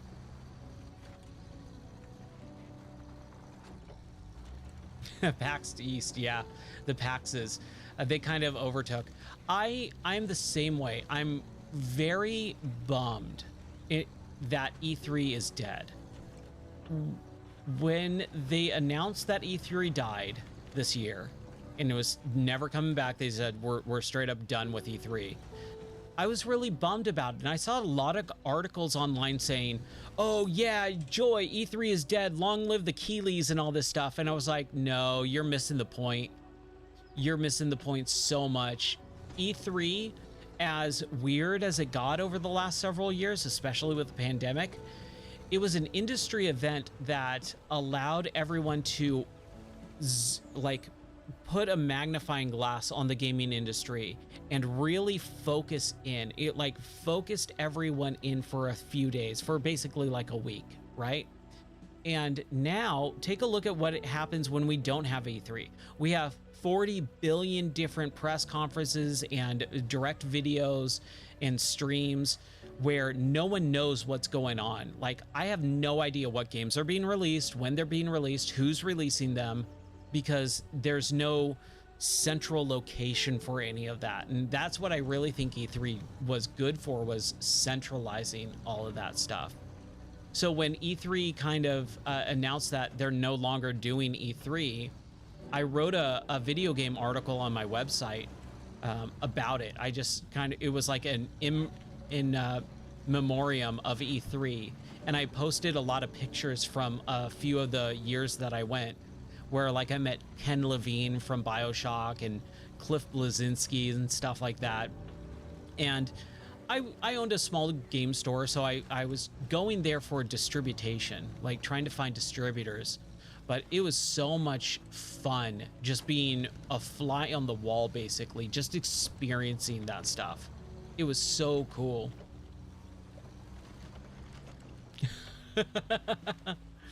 That sounds rad.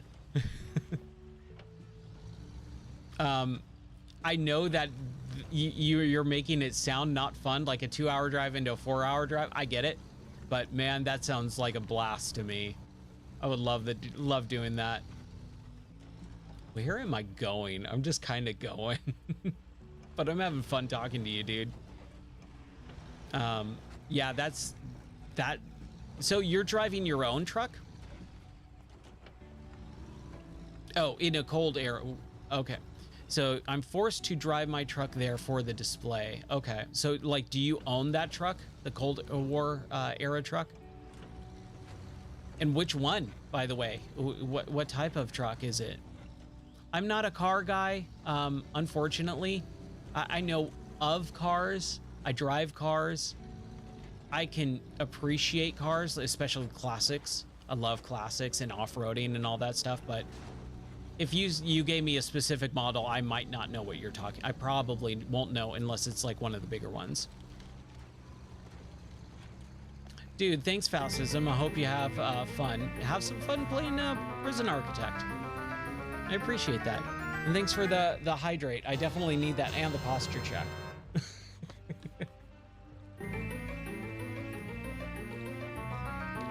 Always got to have that hydrate, man. Ooh.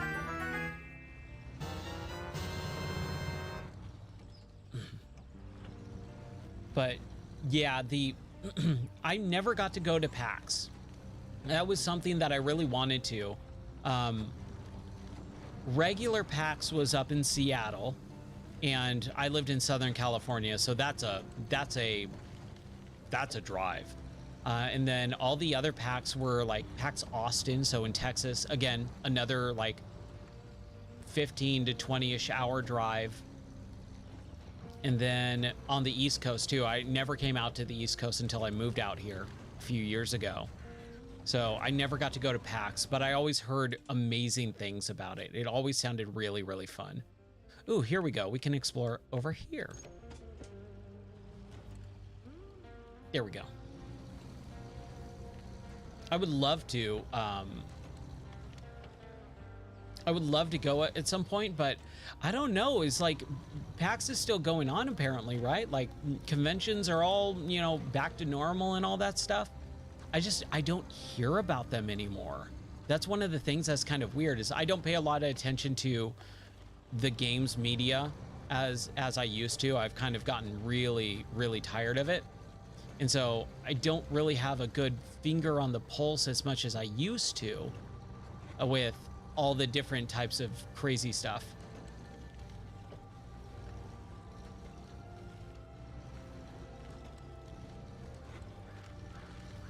Oh, no way.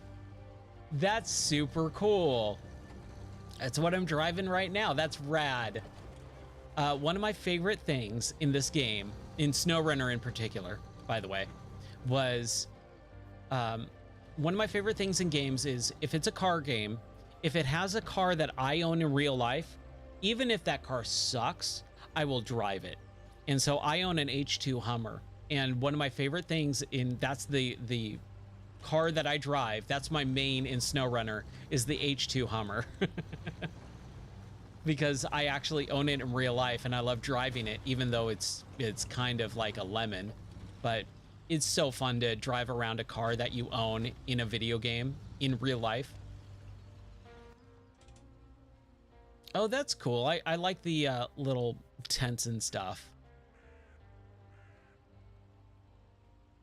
It's your with the official Scout trailer. That's rad, man. Dude, that's super cool. You keep telling me these things and I keep getting jealous. But in a good way, right? In a real good way. That's awesome. I'm happy to hear that. Okay, where are we going? Let's go this way. Again, like I said, I'm just having fun exploring. This is so much fun for me. Just hanging out, talking. That's what I love about streaming too, is just enjoying the conversations with people about video games. So are you into retro gaming as well? Since like your friend owns a retro game store or several retro game stores, are you into that stuff too? I can't remember if I asked you already or not. I mean, you referenced Star Fox, so I'm assuming. I'm assuming you are, which I mainly, I don't know. I'm about 50-50. I play everything. Like I said earlier, I do retro games. I play modern games. It just really depends on, oh no. Okay, I thought I got stuck.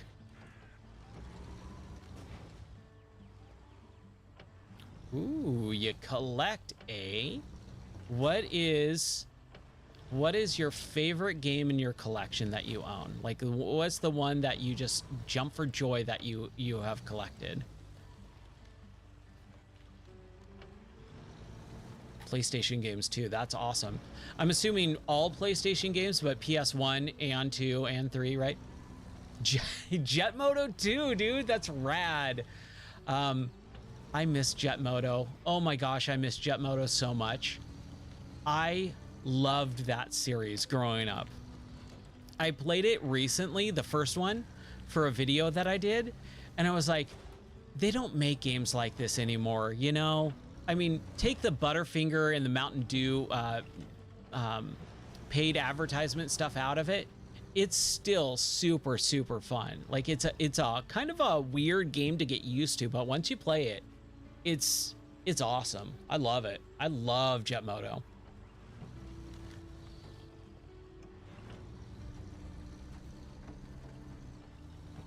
That's awesome. That is super cool.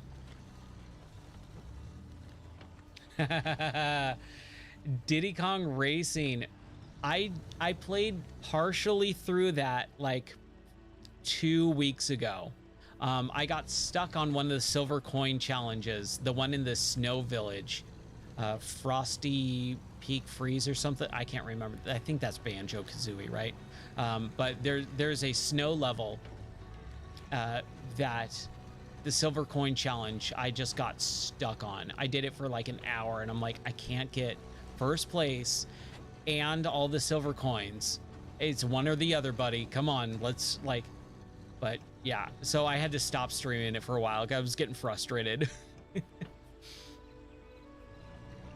So I'll tell you the favorite game that I had in my collection was it got traded in. So I was at my game store one day and someone came in with a box. This used to happen all the time.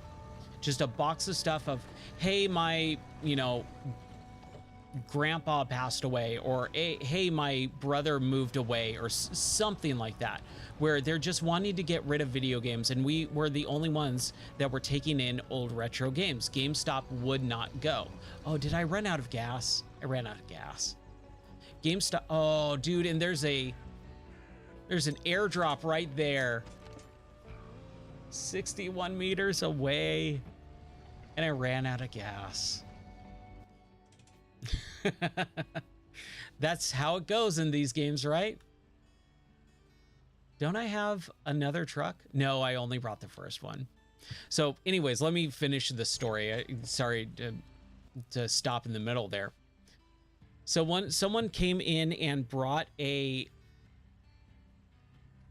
big box of stuff in, and I was going through it, and it was a lot of like good, you know, Super Nintendo games, and it had a cartridge in there, and I went, what the heck is this? It was the Donkey Kong Country weekend, or the Blockbuster weekend competition cart, that if you look it up online now, I don't know how much it is. It was very, very expensive. I think it was selling for roughly about $1,000 just for that card alone back in 2011. I don't know how much it goes for now, but yeah, that was one of the things that got traded in. It was so cool. I was like, dude, this is awesome. First time out of a racing wheel was for a game console, the 64. Yeah, dude, awesome. I don't know if you heard it or not earlier. I think I was in the middle of telling it when you rated. The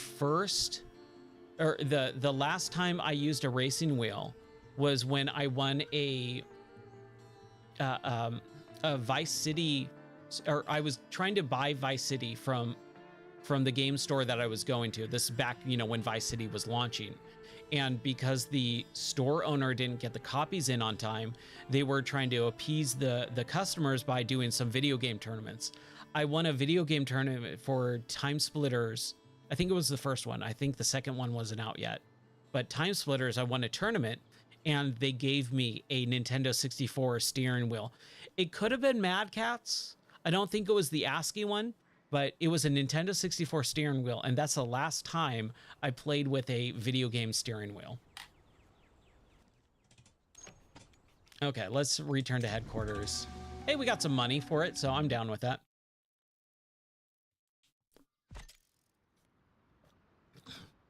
Here's a downer. I don't have a collection anymore, other than the stuff that I still have, you know, behind me or whatever. My house got water damage while I was away, and my entire collection got destroyed. And the insurance said it was a complete and utter total loss. So I lost all of my original video game collection. The things that I had, and this is back a few years too. And this is 2012. I had multiple copies of Panzer Dragoon Saga on Saturn. I had, I can't remember, like I could be totally wrong on this, but I feel like I also had the Star Fox Weekend competition cart. I could be totally wrong. I know I had the Donkey Kong one.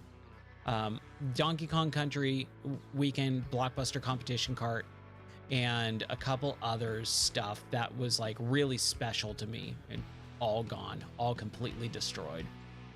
It was really, really crappy. I got over it. I'm totally fine now. You know, that was over a decade ago, but at the time it sucked. I don't like, if you're going, well, what about right now? What about right now, Ryan? I have no idea. I couldn't even tell you. Because I don't have a lot of physical stuff now. All of my stuff is gone. So I didn't rebuy any of it. And especially since I had my game store and I had to close it down, I sold off a lot of my stuff. So the stuff that didn't get destroyed was a lot of store inventory. So I had like probably about 300 PS2 controllers that just got traded in, a bunch of light guns and Nintendo zappers. I had about 400, I think I counted because we had to do inventory, 400 Nintendo 64 games, about 500 or 600 Genesis games, all that crazy stuff.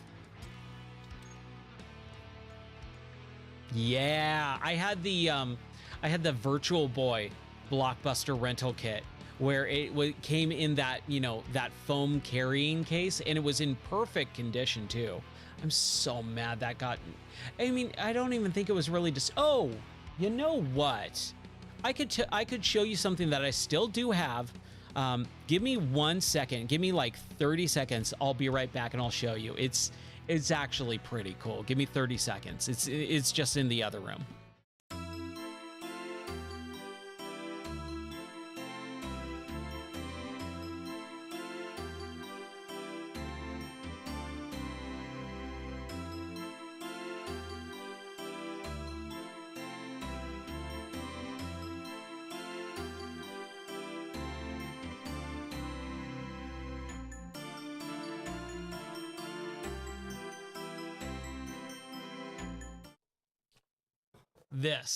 This is probably the thing that I love the most that I still got, that didn't get destroyed.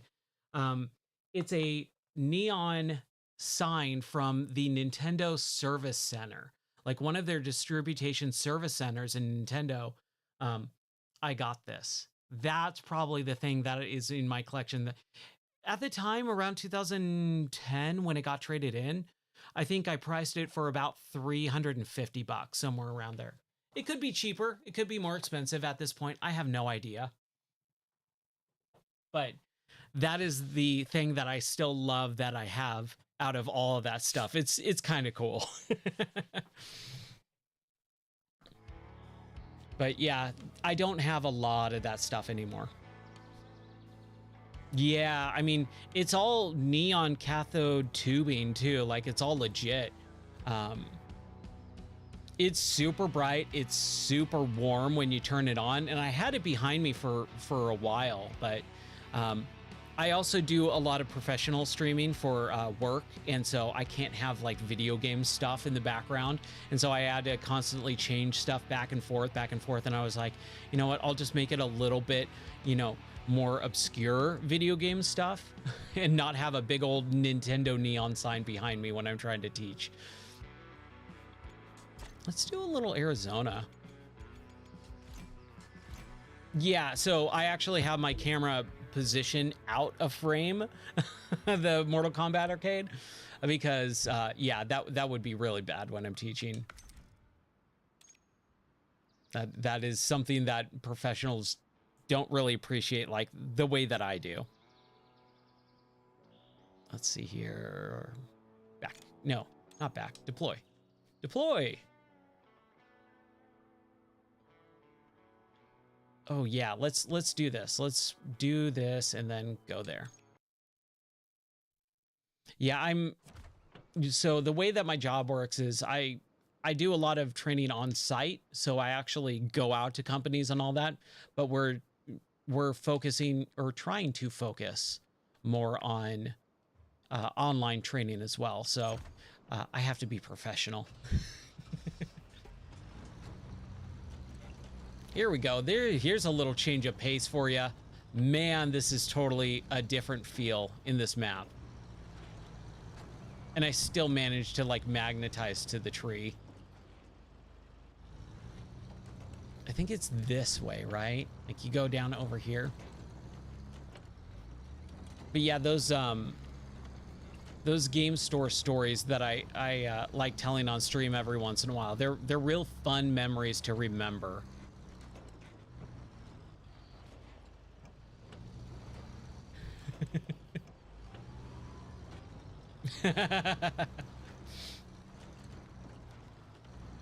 Oh, hey, I mean, if you gotta stare at something, a Pong arcade cabinet ain't too shabby, you know?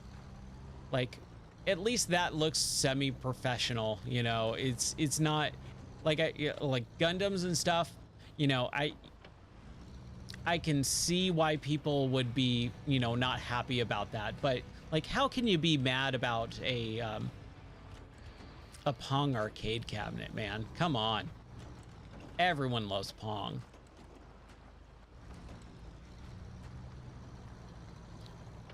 Can't get to either in Poland. Oh, wow. Is that where you're from, in Poland? Oh, I need 150 supplies. Whoo, boy. I'll do that later. I'll deliver those supplies later, because I'm assuming this builds a bridge so I don't have to... Oh, yeah, no, I can't ford that, can I? I mean, I could... I've done it. Oh, you're in Connecticut. Okay. Oh, he can't get either in Poland. He's in Poland. Okay. Sorry, I misread that. Connecticut. Yeah, I mean, yeah, you said the Northeast. Duh. Sorry. I apologize. It's fairly late for me. I know it's late for you too, but that's super cool. Like, yeah, he can't do anything. What is he gonna do? He's gonna fly all the way? Nah, he's fine. He can look at Pong. He can look at some Gundams.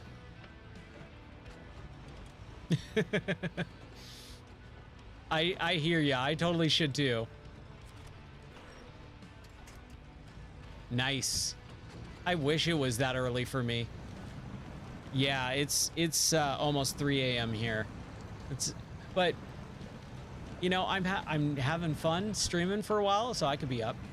But yeah, dude, I have had a crap ton of fun talking. Thank you so much for A, the raid, and then B, hanging out and talking with me, man. It's been not only a pleasure, it's been a joy to hear about, you know, your work, and I appreciate everything that you and your team do, like with these games. Like, man, it's awesome. Like, honestly, super honored to talk to you, man. I appreciate it, and hopefully we get to have more conversations, you know. Since you stream too, like, I'll definitely be checking out your stuff whenever you're online. Expect a follow from me as soon as we're done here, for sure.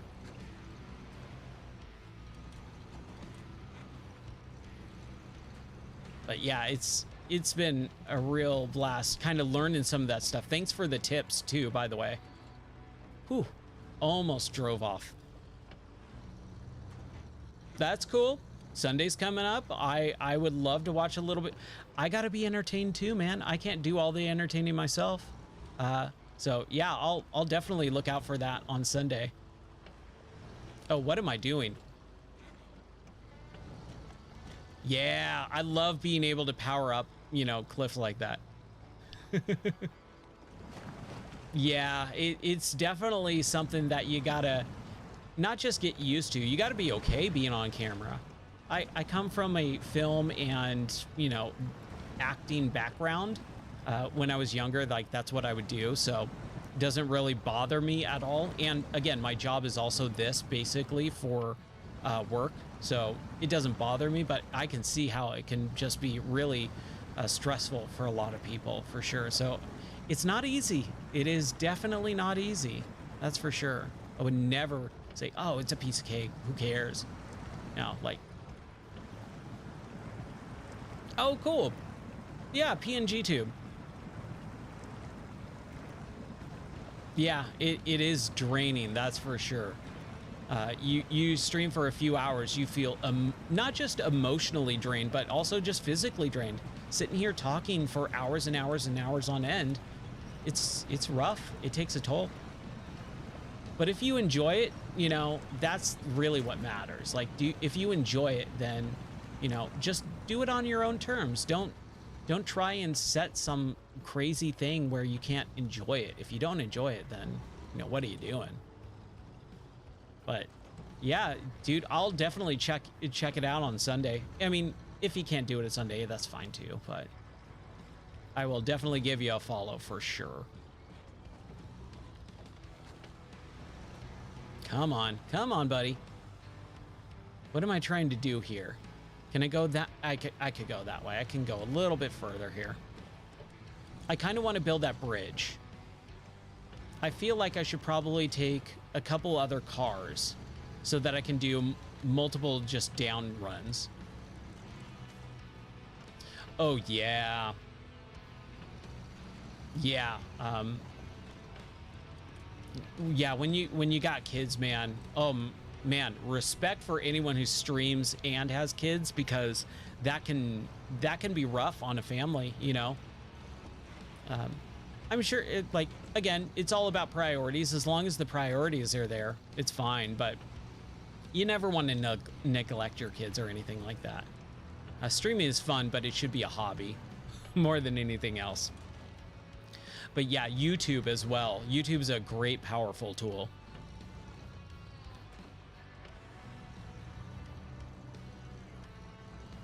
Yeah, dude, if you start streaming again, I'll watch it.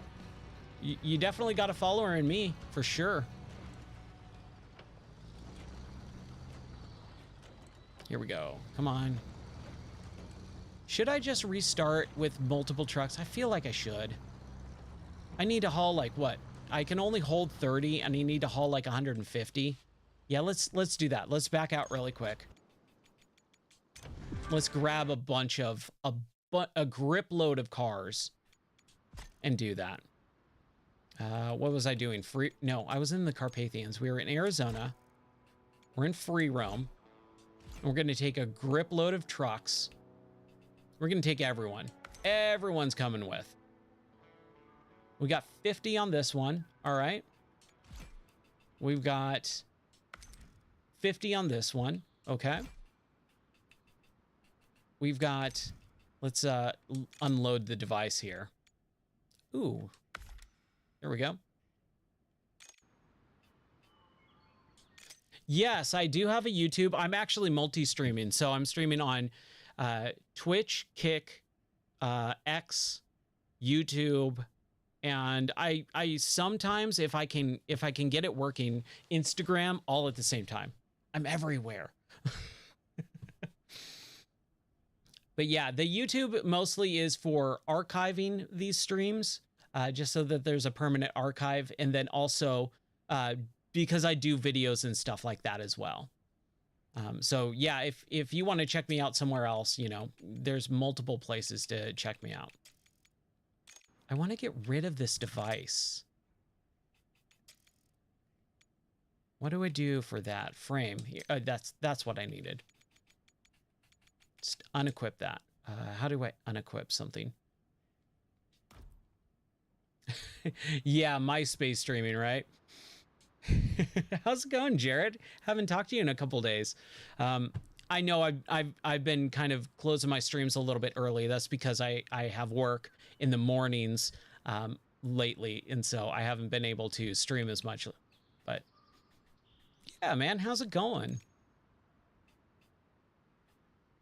Let's see. And then 30, 30, 30. We'll take the Marshall, the Con, whatever you want to call it.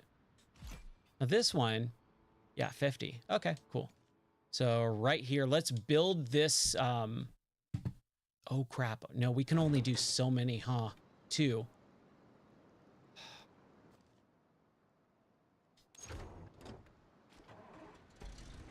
Okay, good. Yeah, well, yeah, man. Work being crazy. It happens, right? Yeah, everything's going good here, man. We're having a lot of fun, having a blast, and we've been talking to one of the developers here for the last hour and a half, 2 hours, however long, I don't even know. But we've been hanging out, talking to some people who work on these games, and it's been super, super fun. Yeah, I think he just took off, unfortunately, but yeah, he raided me, which was awesome. That was like probably my 5th or 6th raid. I don't get a whole lot of them, but when I do, they're super fun. They're just great conversations. So we've been talking about this game. We've been talking about life in general and just having a blast.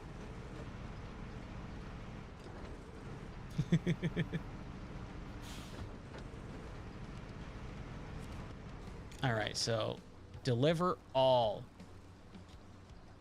So we need 80 out of 150. Okay. Now, if we go up, I think we should be able to get more with this 80, and then we can probably get the last of it. Because there's an airdrop right here. I think that's what we can do. I want to get this bridge built, at least complete something tonight. I mean, we've been exploring the Carpathians, but we are back in the Arizona, just kind of, you know, just having a little bit more fun and just enjoying everything. Jarrett, what have you been playing lately? I haven't been able to catch your streams because when you're streaming, I'm streaming. And then when I'm done streaming, I have to immediately go to bed because I'm streaming way too late. So I don't get to catch your stuff. But what are you playing? Anything fun? Right now, I'm in the middle of Tomb Raider 1, 2, and 3 Remaster. Yeah. That's the hard part, right? You're done with work and you just don't want to stream. It's a lot. I'm trying to make more time for it. Excuse me.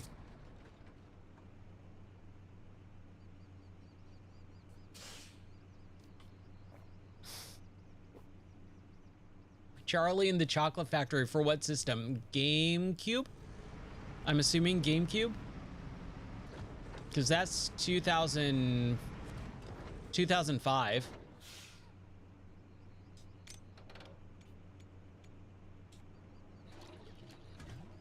Huh? Oh, yeah. I've heard of that. I've heard of that, like, fan game from, like, based off of Zelda CDI, the CDI games, the really bad ones, right? Oh, it was the original. Okay, so yeah, it was that generation of consoles: PS2, original Xbox, GameCube. Okay, yeah. It was right around when the 360 was just about to come out. It was like a late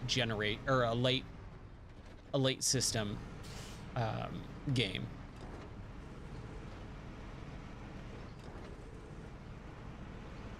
I don't think I ever played that. That was also at the time when I was actually really just kind of grabbing everything for those systems and playing them. I'm kind of surprised I never played it, but I honestly don't think I did. And I was kind of like a big Tim Burton fan, and even that movie, I was like, kind of like, oh, I can see some good stuff in that movie. And years later, I'm just like, oh, that movie sucked. You're not missing much, yeah. Oh, so close. Okay, we can Yeah, you know, like I said, there's some interesting stuff in that movie, but man, it was just like, oh, Tim, it was the start of the decline of Tim Burton, which was really the biggest bummer about it. Yes, there's two of them. There's the original Xbox game Oogie Boogie's Revenge, right? And then there is the Game Boy Advance one. Yeah, yeah, if you send me a DM, I'll check it and I'll do that as soon as I'm done with the stream. I didn't think I was gonna go this long tonight, so apologies for that. But yeah, I'll definitely check that out as soon as I'm done streaming.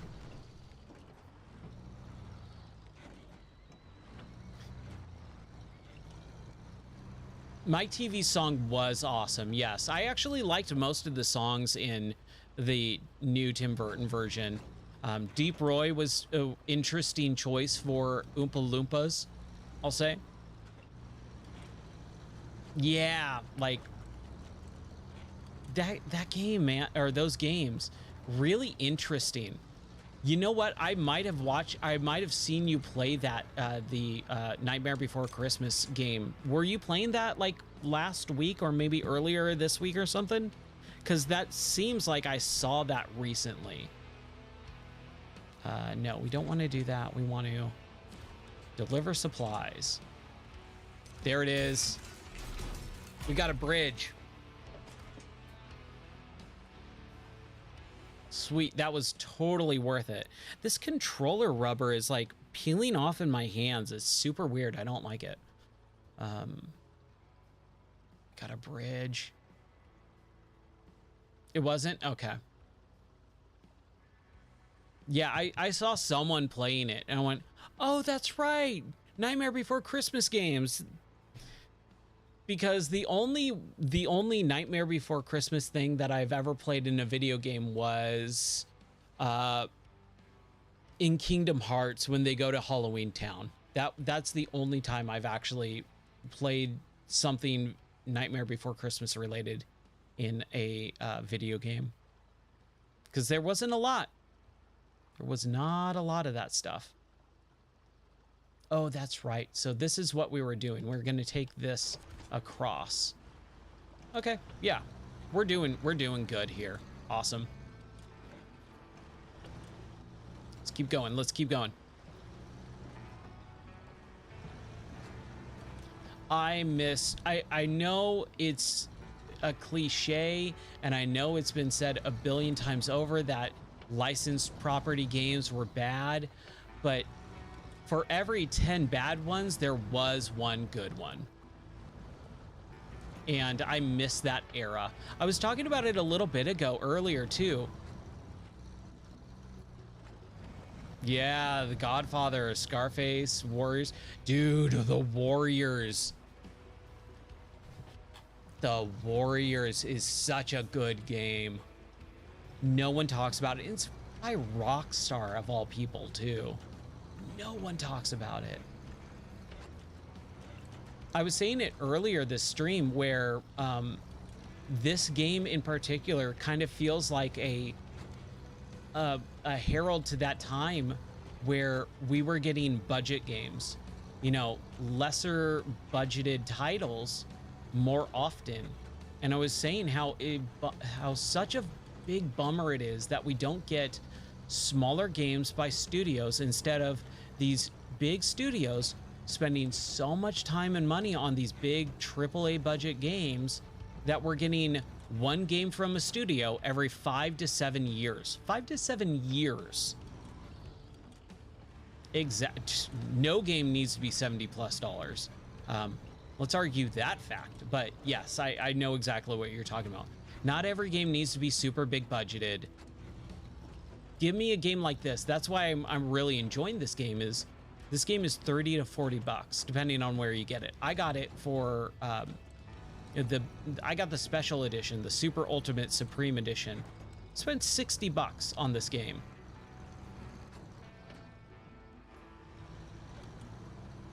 Yeah, that's very true. Here, let's reduce the tire pressure so we can kind of get up here a little bit. There we go. Oh, I love that tire pressure mechanic. It is so good. But we don't get that, you know, middle tier of game anymore. It's completely gone. And that's where a lot of the licensed games were too. Now, again, granted, a lot of those licensed games were not great. But there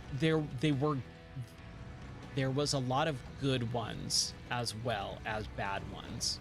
You can't throw the baby out with the bathwater, right? You can't say just because there's a few bad apples, everything is bad. It's not true. And I really miss that. Let's get a little bit of daytime. I need it. Need the daytime to see.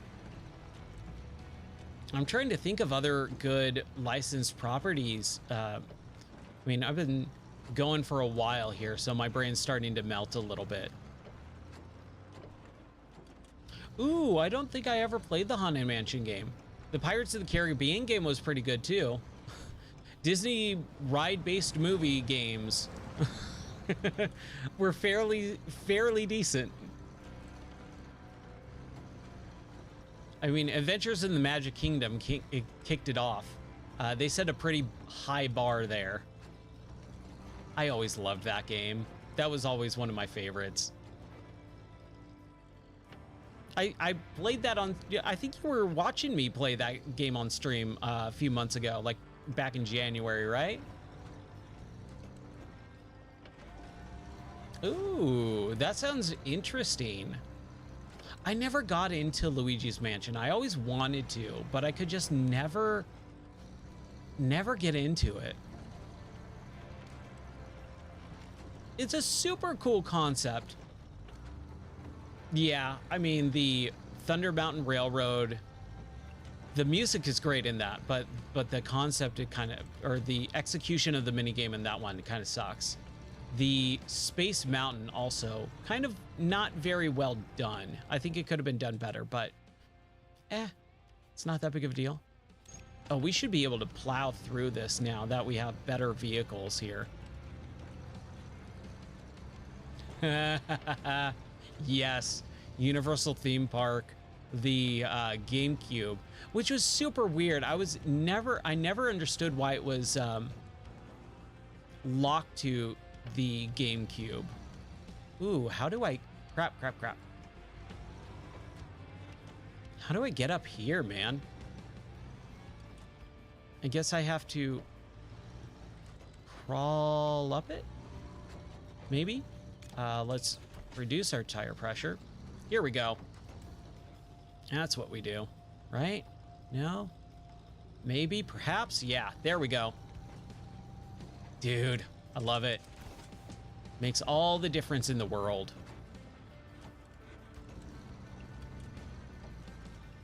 Dude, Ty Power, thank you so much. Nice meeting you too, man. I hope you have a good night's sleep and an awesome start to your weekend. Hope you have a good weekend there. And I stream all the time, so hopefully I'll catch you back in here soon. I usually stream twice a day, depending on my schedule, but I'll be doing stuff this weekend, so I hope you join back in. It's been super awesome. Have a wonderful night. Sleep. See ya, dude.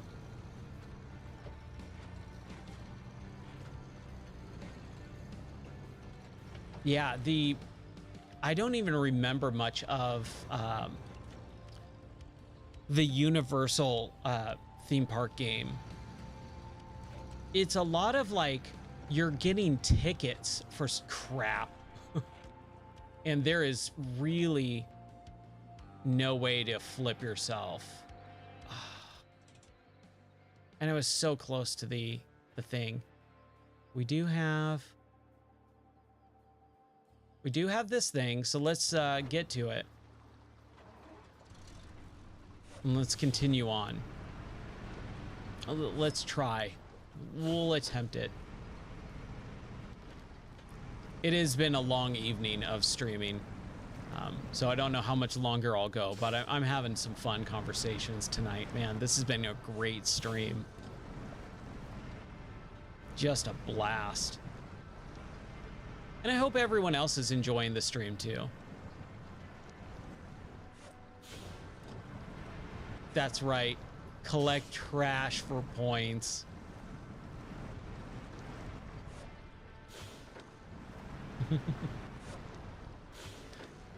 In those games too, in particular, like the Adventures in the Magic Kingdom and Universal, I do like those trivia because I'm kind of like a trivia buff with this stuff with theme parks. I love theme parks.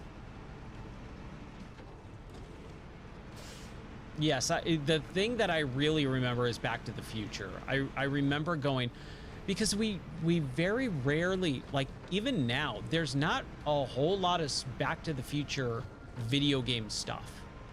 There's Back to the Future 1 and Back to the Future Part 2 and 3 on NES. Both of those suck. Back to the Future Part 3 on the Genesis, that super sucks. Super Back to the Future, which was only in Japan. And then that's pretty much it until GameCube came along and did Back to the Future The Ride, until we finally got the Telltale game that was actually really good. First stage was a pain and doesn't get better. Yeah. Man. And for Back to the Future to be such a beloved movie and franchise and series, it's insane that it took that long to get a single good Back to the Future game. But I will say, all those crappy games, all those years of having crappy Back to the Future stuff, to get Back to the Future the game, I always butcher their name, Telltale game, is so good. And I don't know anyone who really paid attention to it. If you don't know, anyone who's watching or listening, if you like Back to the Future, play the Telltale game. It is so well done, and it's basically Back to the Future Part 4. And it's a playable version of it. And it's episodic, you know, like all those Telltale games were, but it's really well done. Like, just phenomenally well done. Oh, man. I might be stuck. Might be stuck. Maybe we can get up? I don't know, man. This is not made for this truck, that's for sure. But hey, look at that. We did it. We just powered through it. As long as we can power through. Ooh. Oh no, this is bad. This is bad. Let's see there. There we go. We're brute forcing it here. This is really bad, man. Should not be up here. This poor guy having to take this big rig like this. Like, how does this even happen?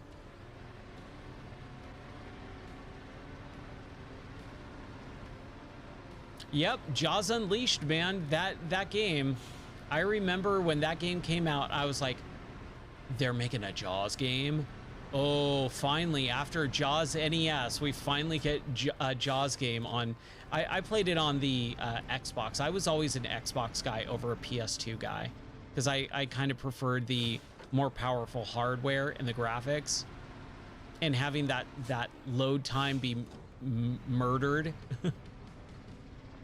But, I mean, they were all the same game pretty much anyway, so it didn't really matter. But, yeah, the Jaws Unleashed, man, I haven't thought about that game in years.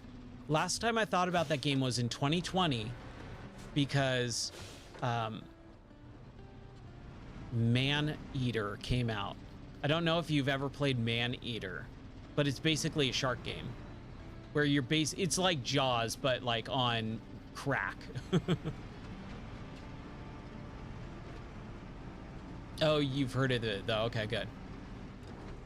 I really enjoyed it. I thought it was a super fun game. I did not think I was going to.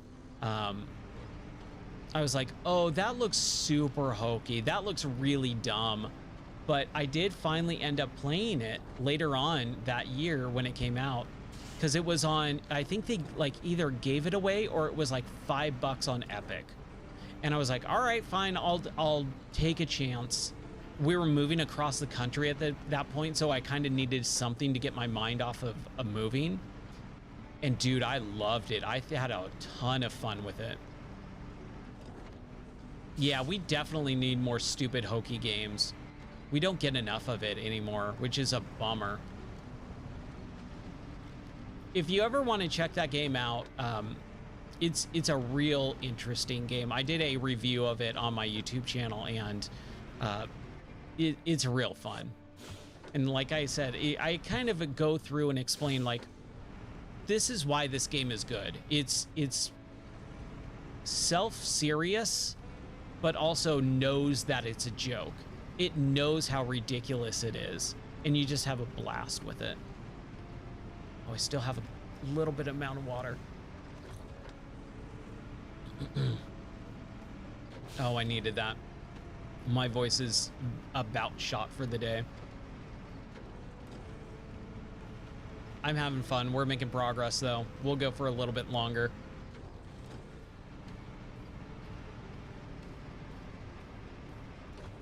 Yeah, the Man-Eater was a really interesting game. And it was like, dude, we just don't get games like this anymore. But again, the initial look of it was kind of off-putting for me. I was really not into it all that much. Where am I? There. Is that my car? Yes, it is. Okay, so how did we do this? Oh, I hope I can get up here. If I can't, I'm gonna be mad. We've come all this way. Come all this way. We can't back out now.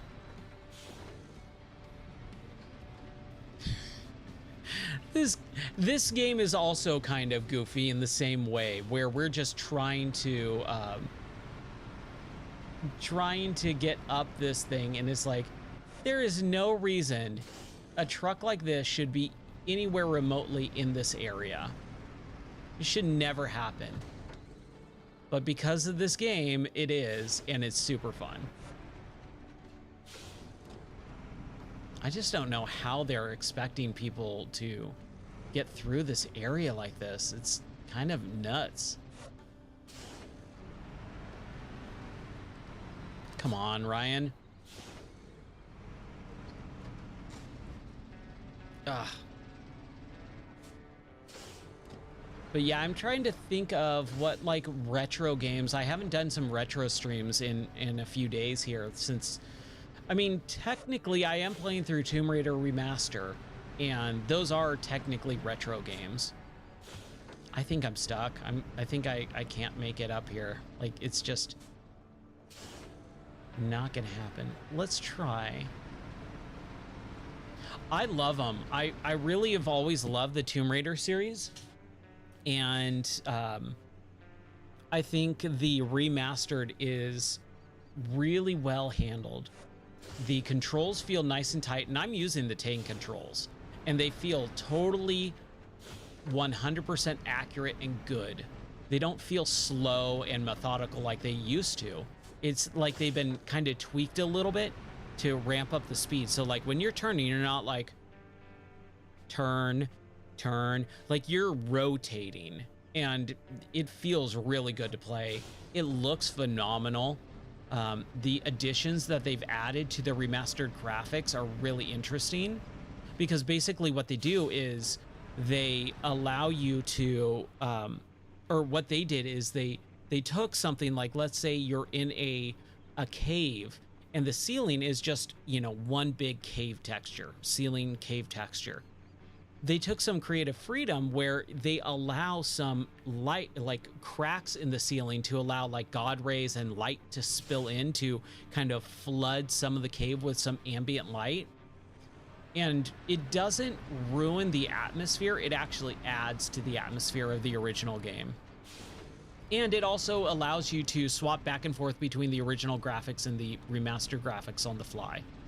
And not only can you do that for the game, even in the menu, they allow you to swap back and forth between the remastered and classic graphics. So even the font is like changing and stuff like that. It's pretty cool.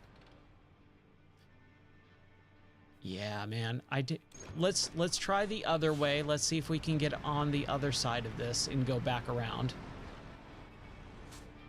But I think we might be stuck here with this thing. And we've got this tree in the way, right in the way. Okay. Okay, I think, well, here, there's the roll counter for the final roll counter for the evening. I think that's gonna have to do it. Because I mean, I can't do anything. Yeah, we're just super screwed there. There's nothing we can do. Oh man, it is just about 3:30 in the morning. I've been streaming I did, I think, a 3.5-hour stream earlier this afternoon, and then a 4.5-hour stream just now. So my voice is done. I'm exhausted. I'm ready to hit the hay. But anyone who's been watching, who hung out with me this evening, Jarrett, by the way, thank you so much for stopping in. It's always a pleasure to talk to you. But anyone who's watching, man, thank you so much. I really appreciate everyone who watches the stream, has fun, either chats or just watches. You know, I do this stuff because I love talking about video games. So I hope everyone has a wonderful Friday evening / Saturday morning, a great start to your weekend. Thank you for joining me on the weekend start, and have a wonderful weekend. If I don't see you, I'll be streaming this weekend as well. And we'll play more Expeditions because it's the game of the month. Or we might do some more Tomb Raider. Or hopefully I can get back into some retro games and maybe even some VR as well. Just depends on my mood, really. But you guys have a wonderful rest of your night, and I'll catch you on the next stream. If you ever want to know the schedule or anything, check out the Discord, because I do post the stream schedule per day, every day, and also post about the podcast, game articles, and all that fun stuff too. So you guys have a wonderful rest of your night, and I'll see you on the next stream. Bye.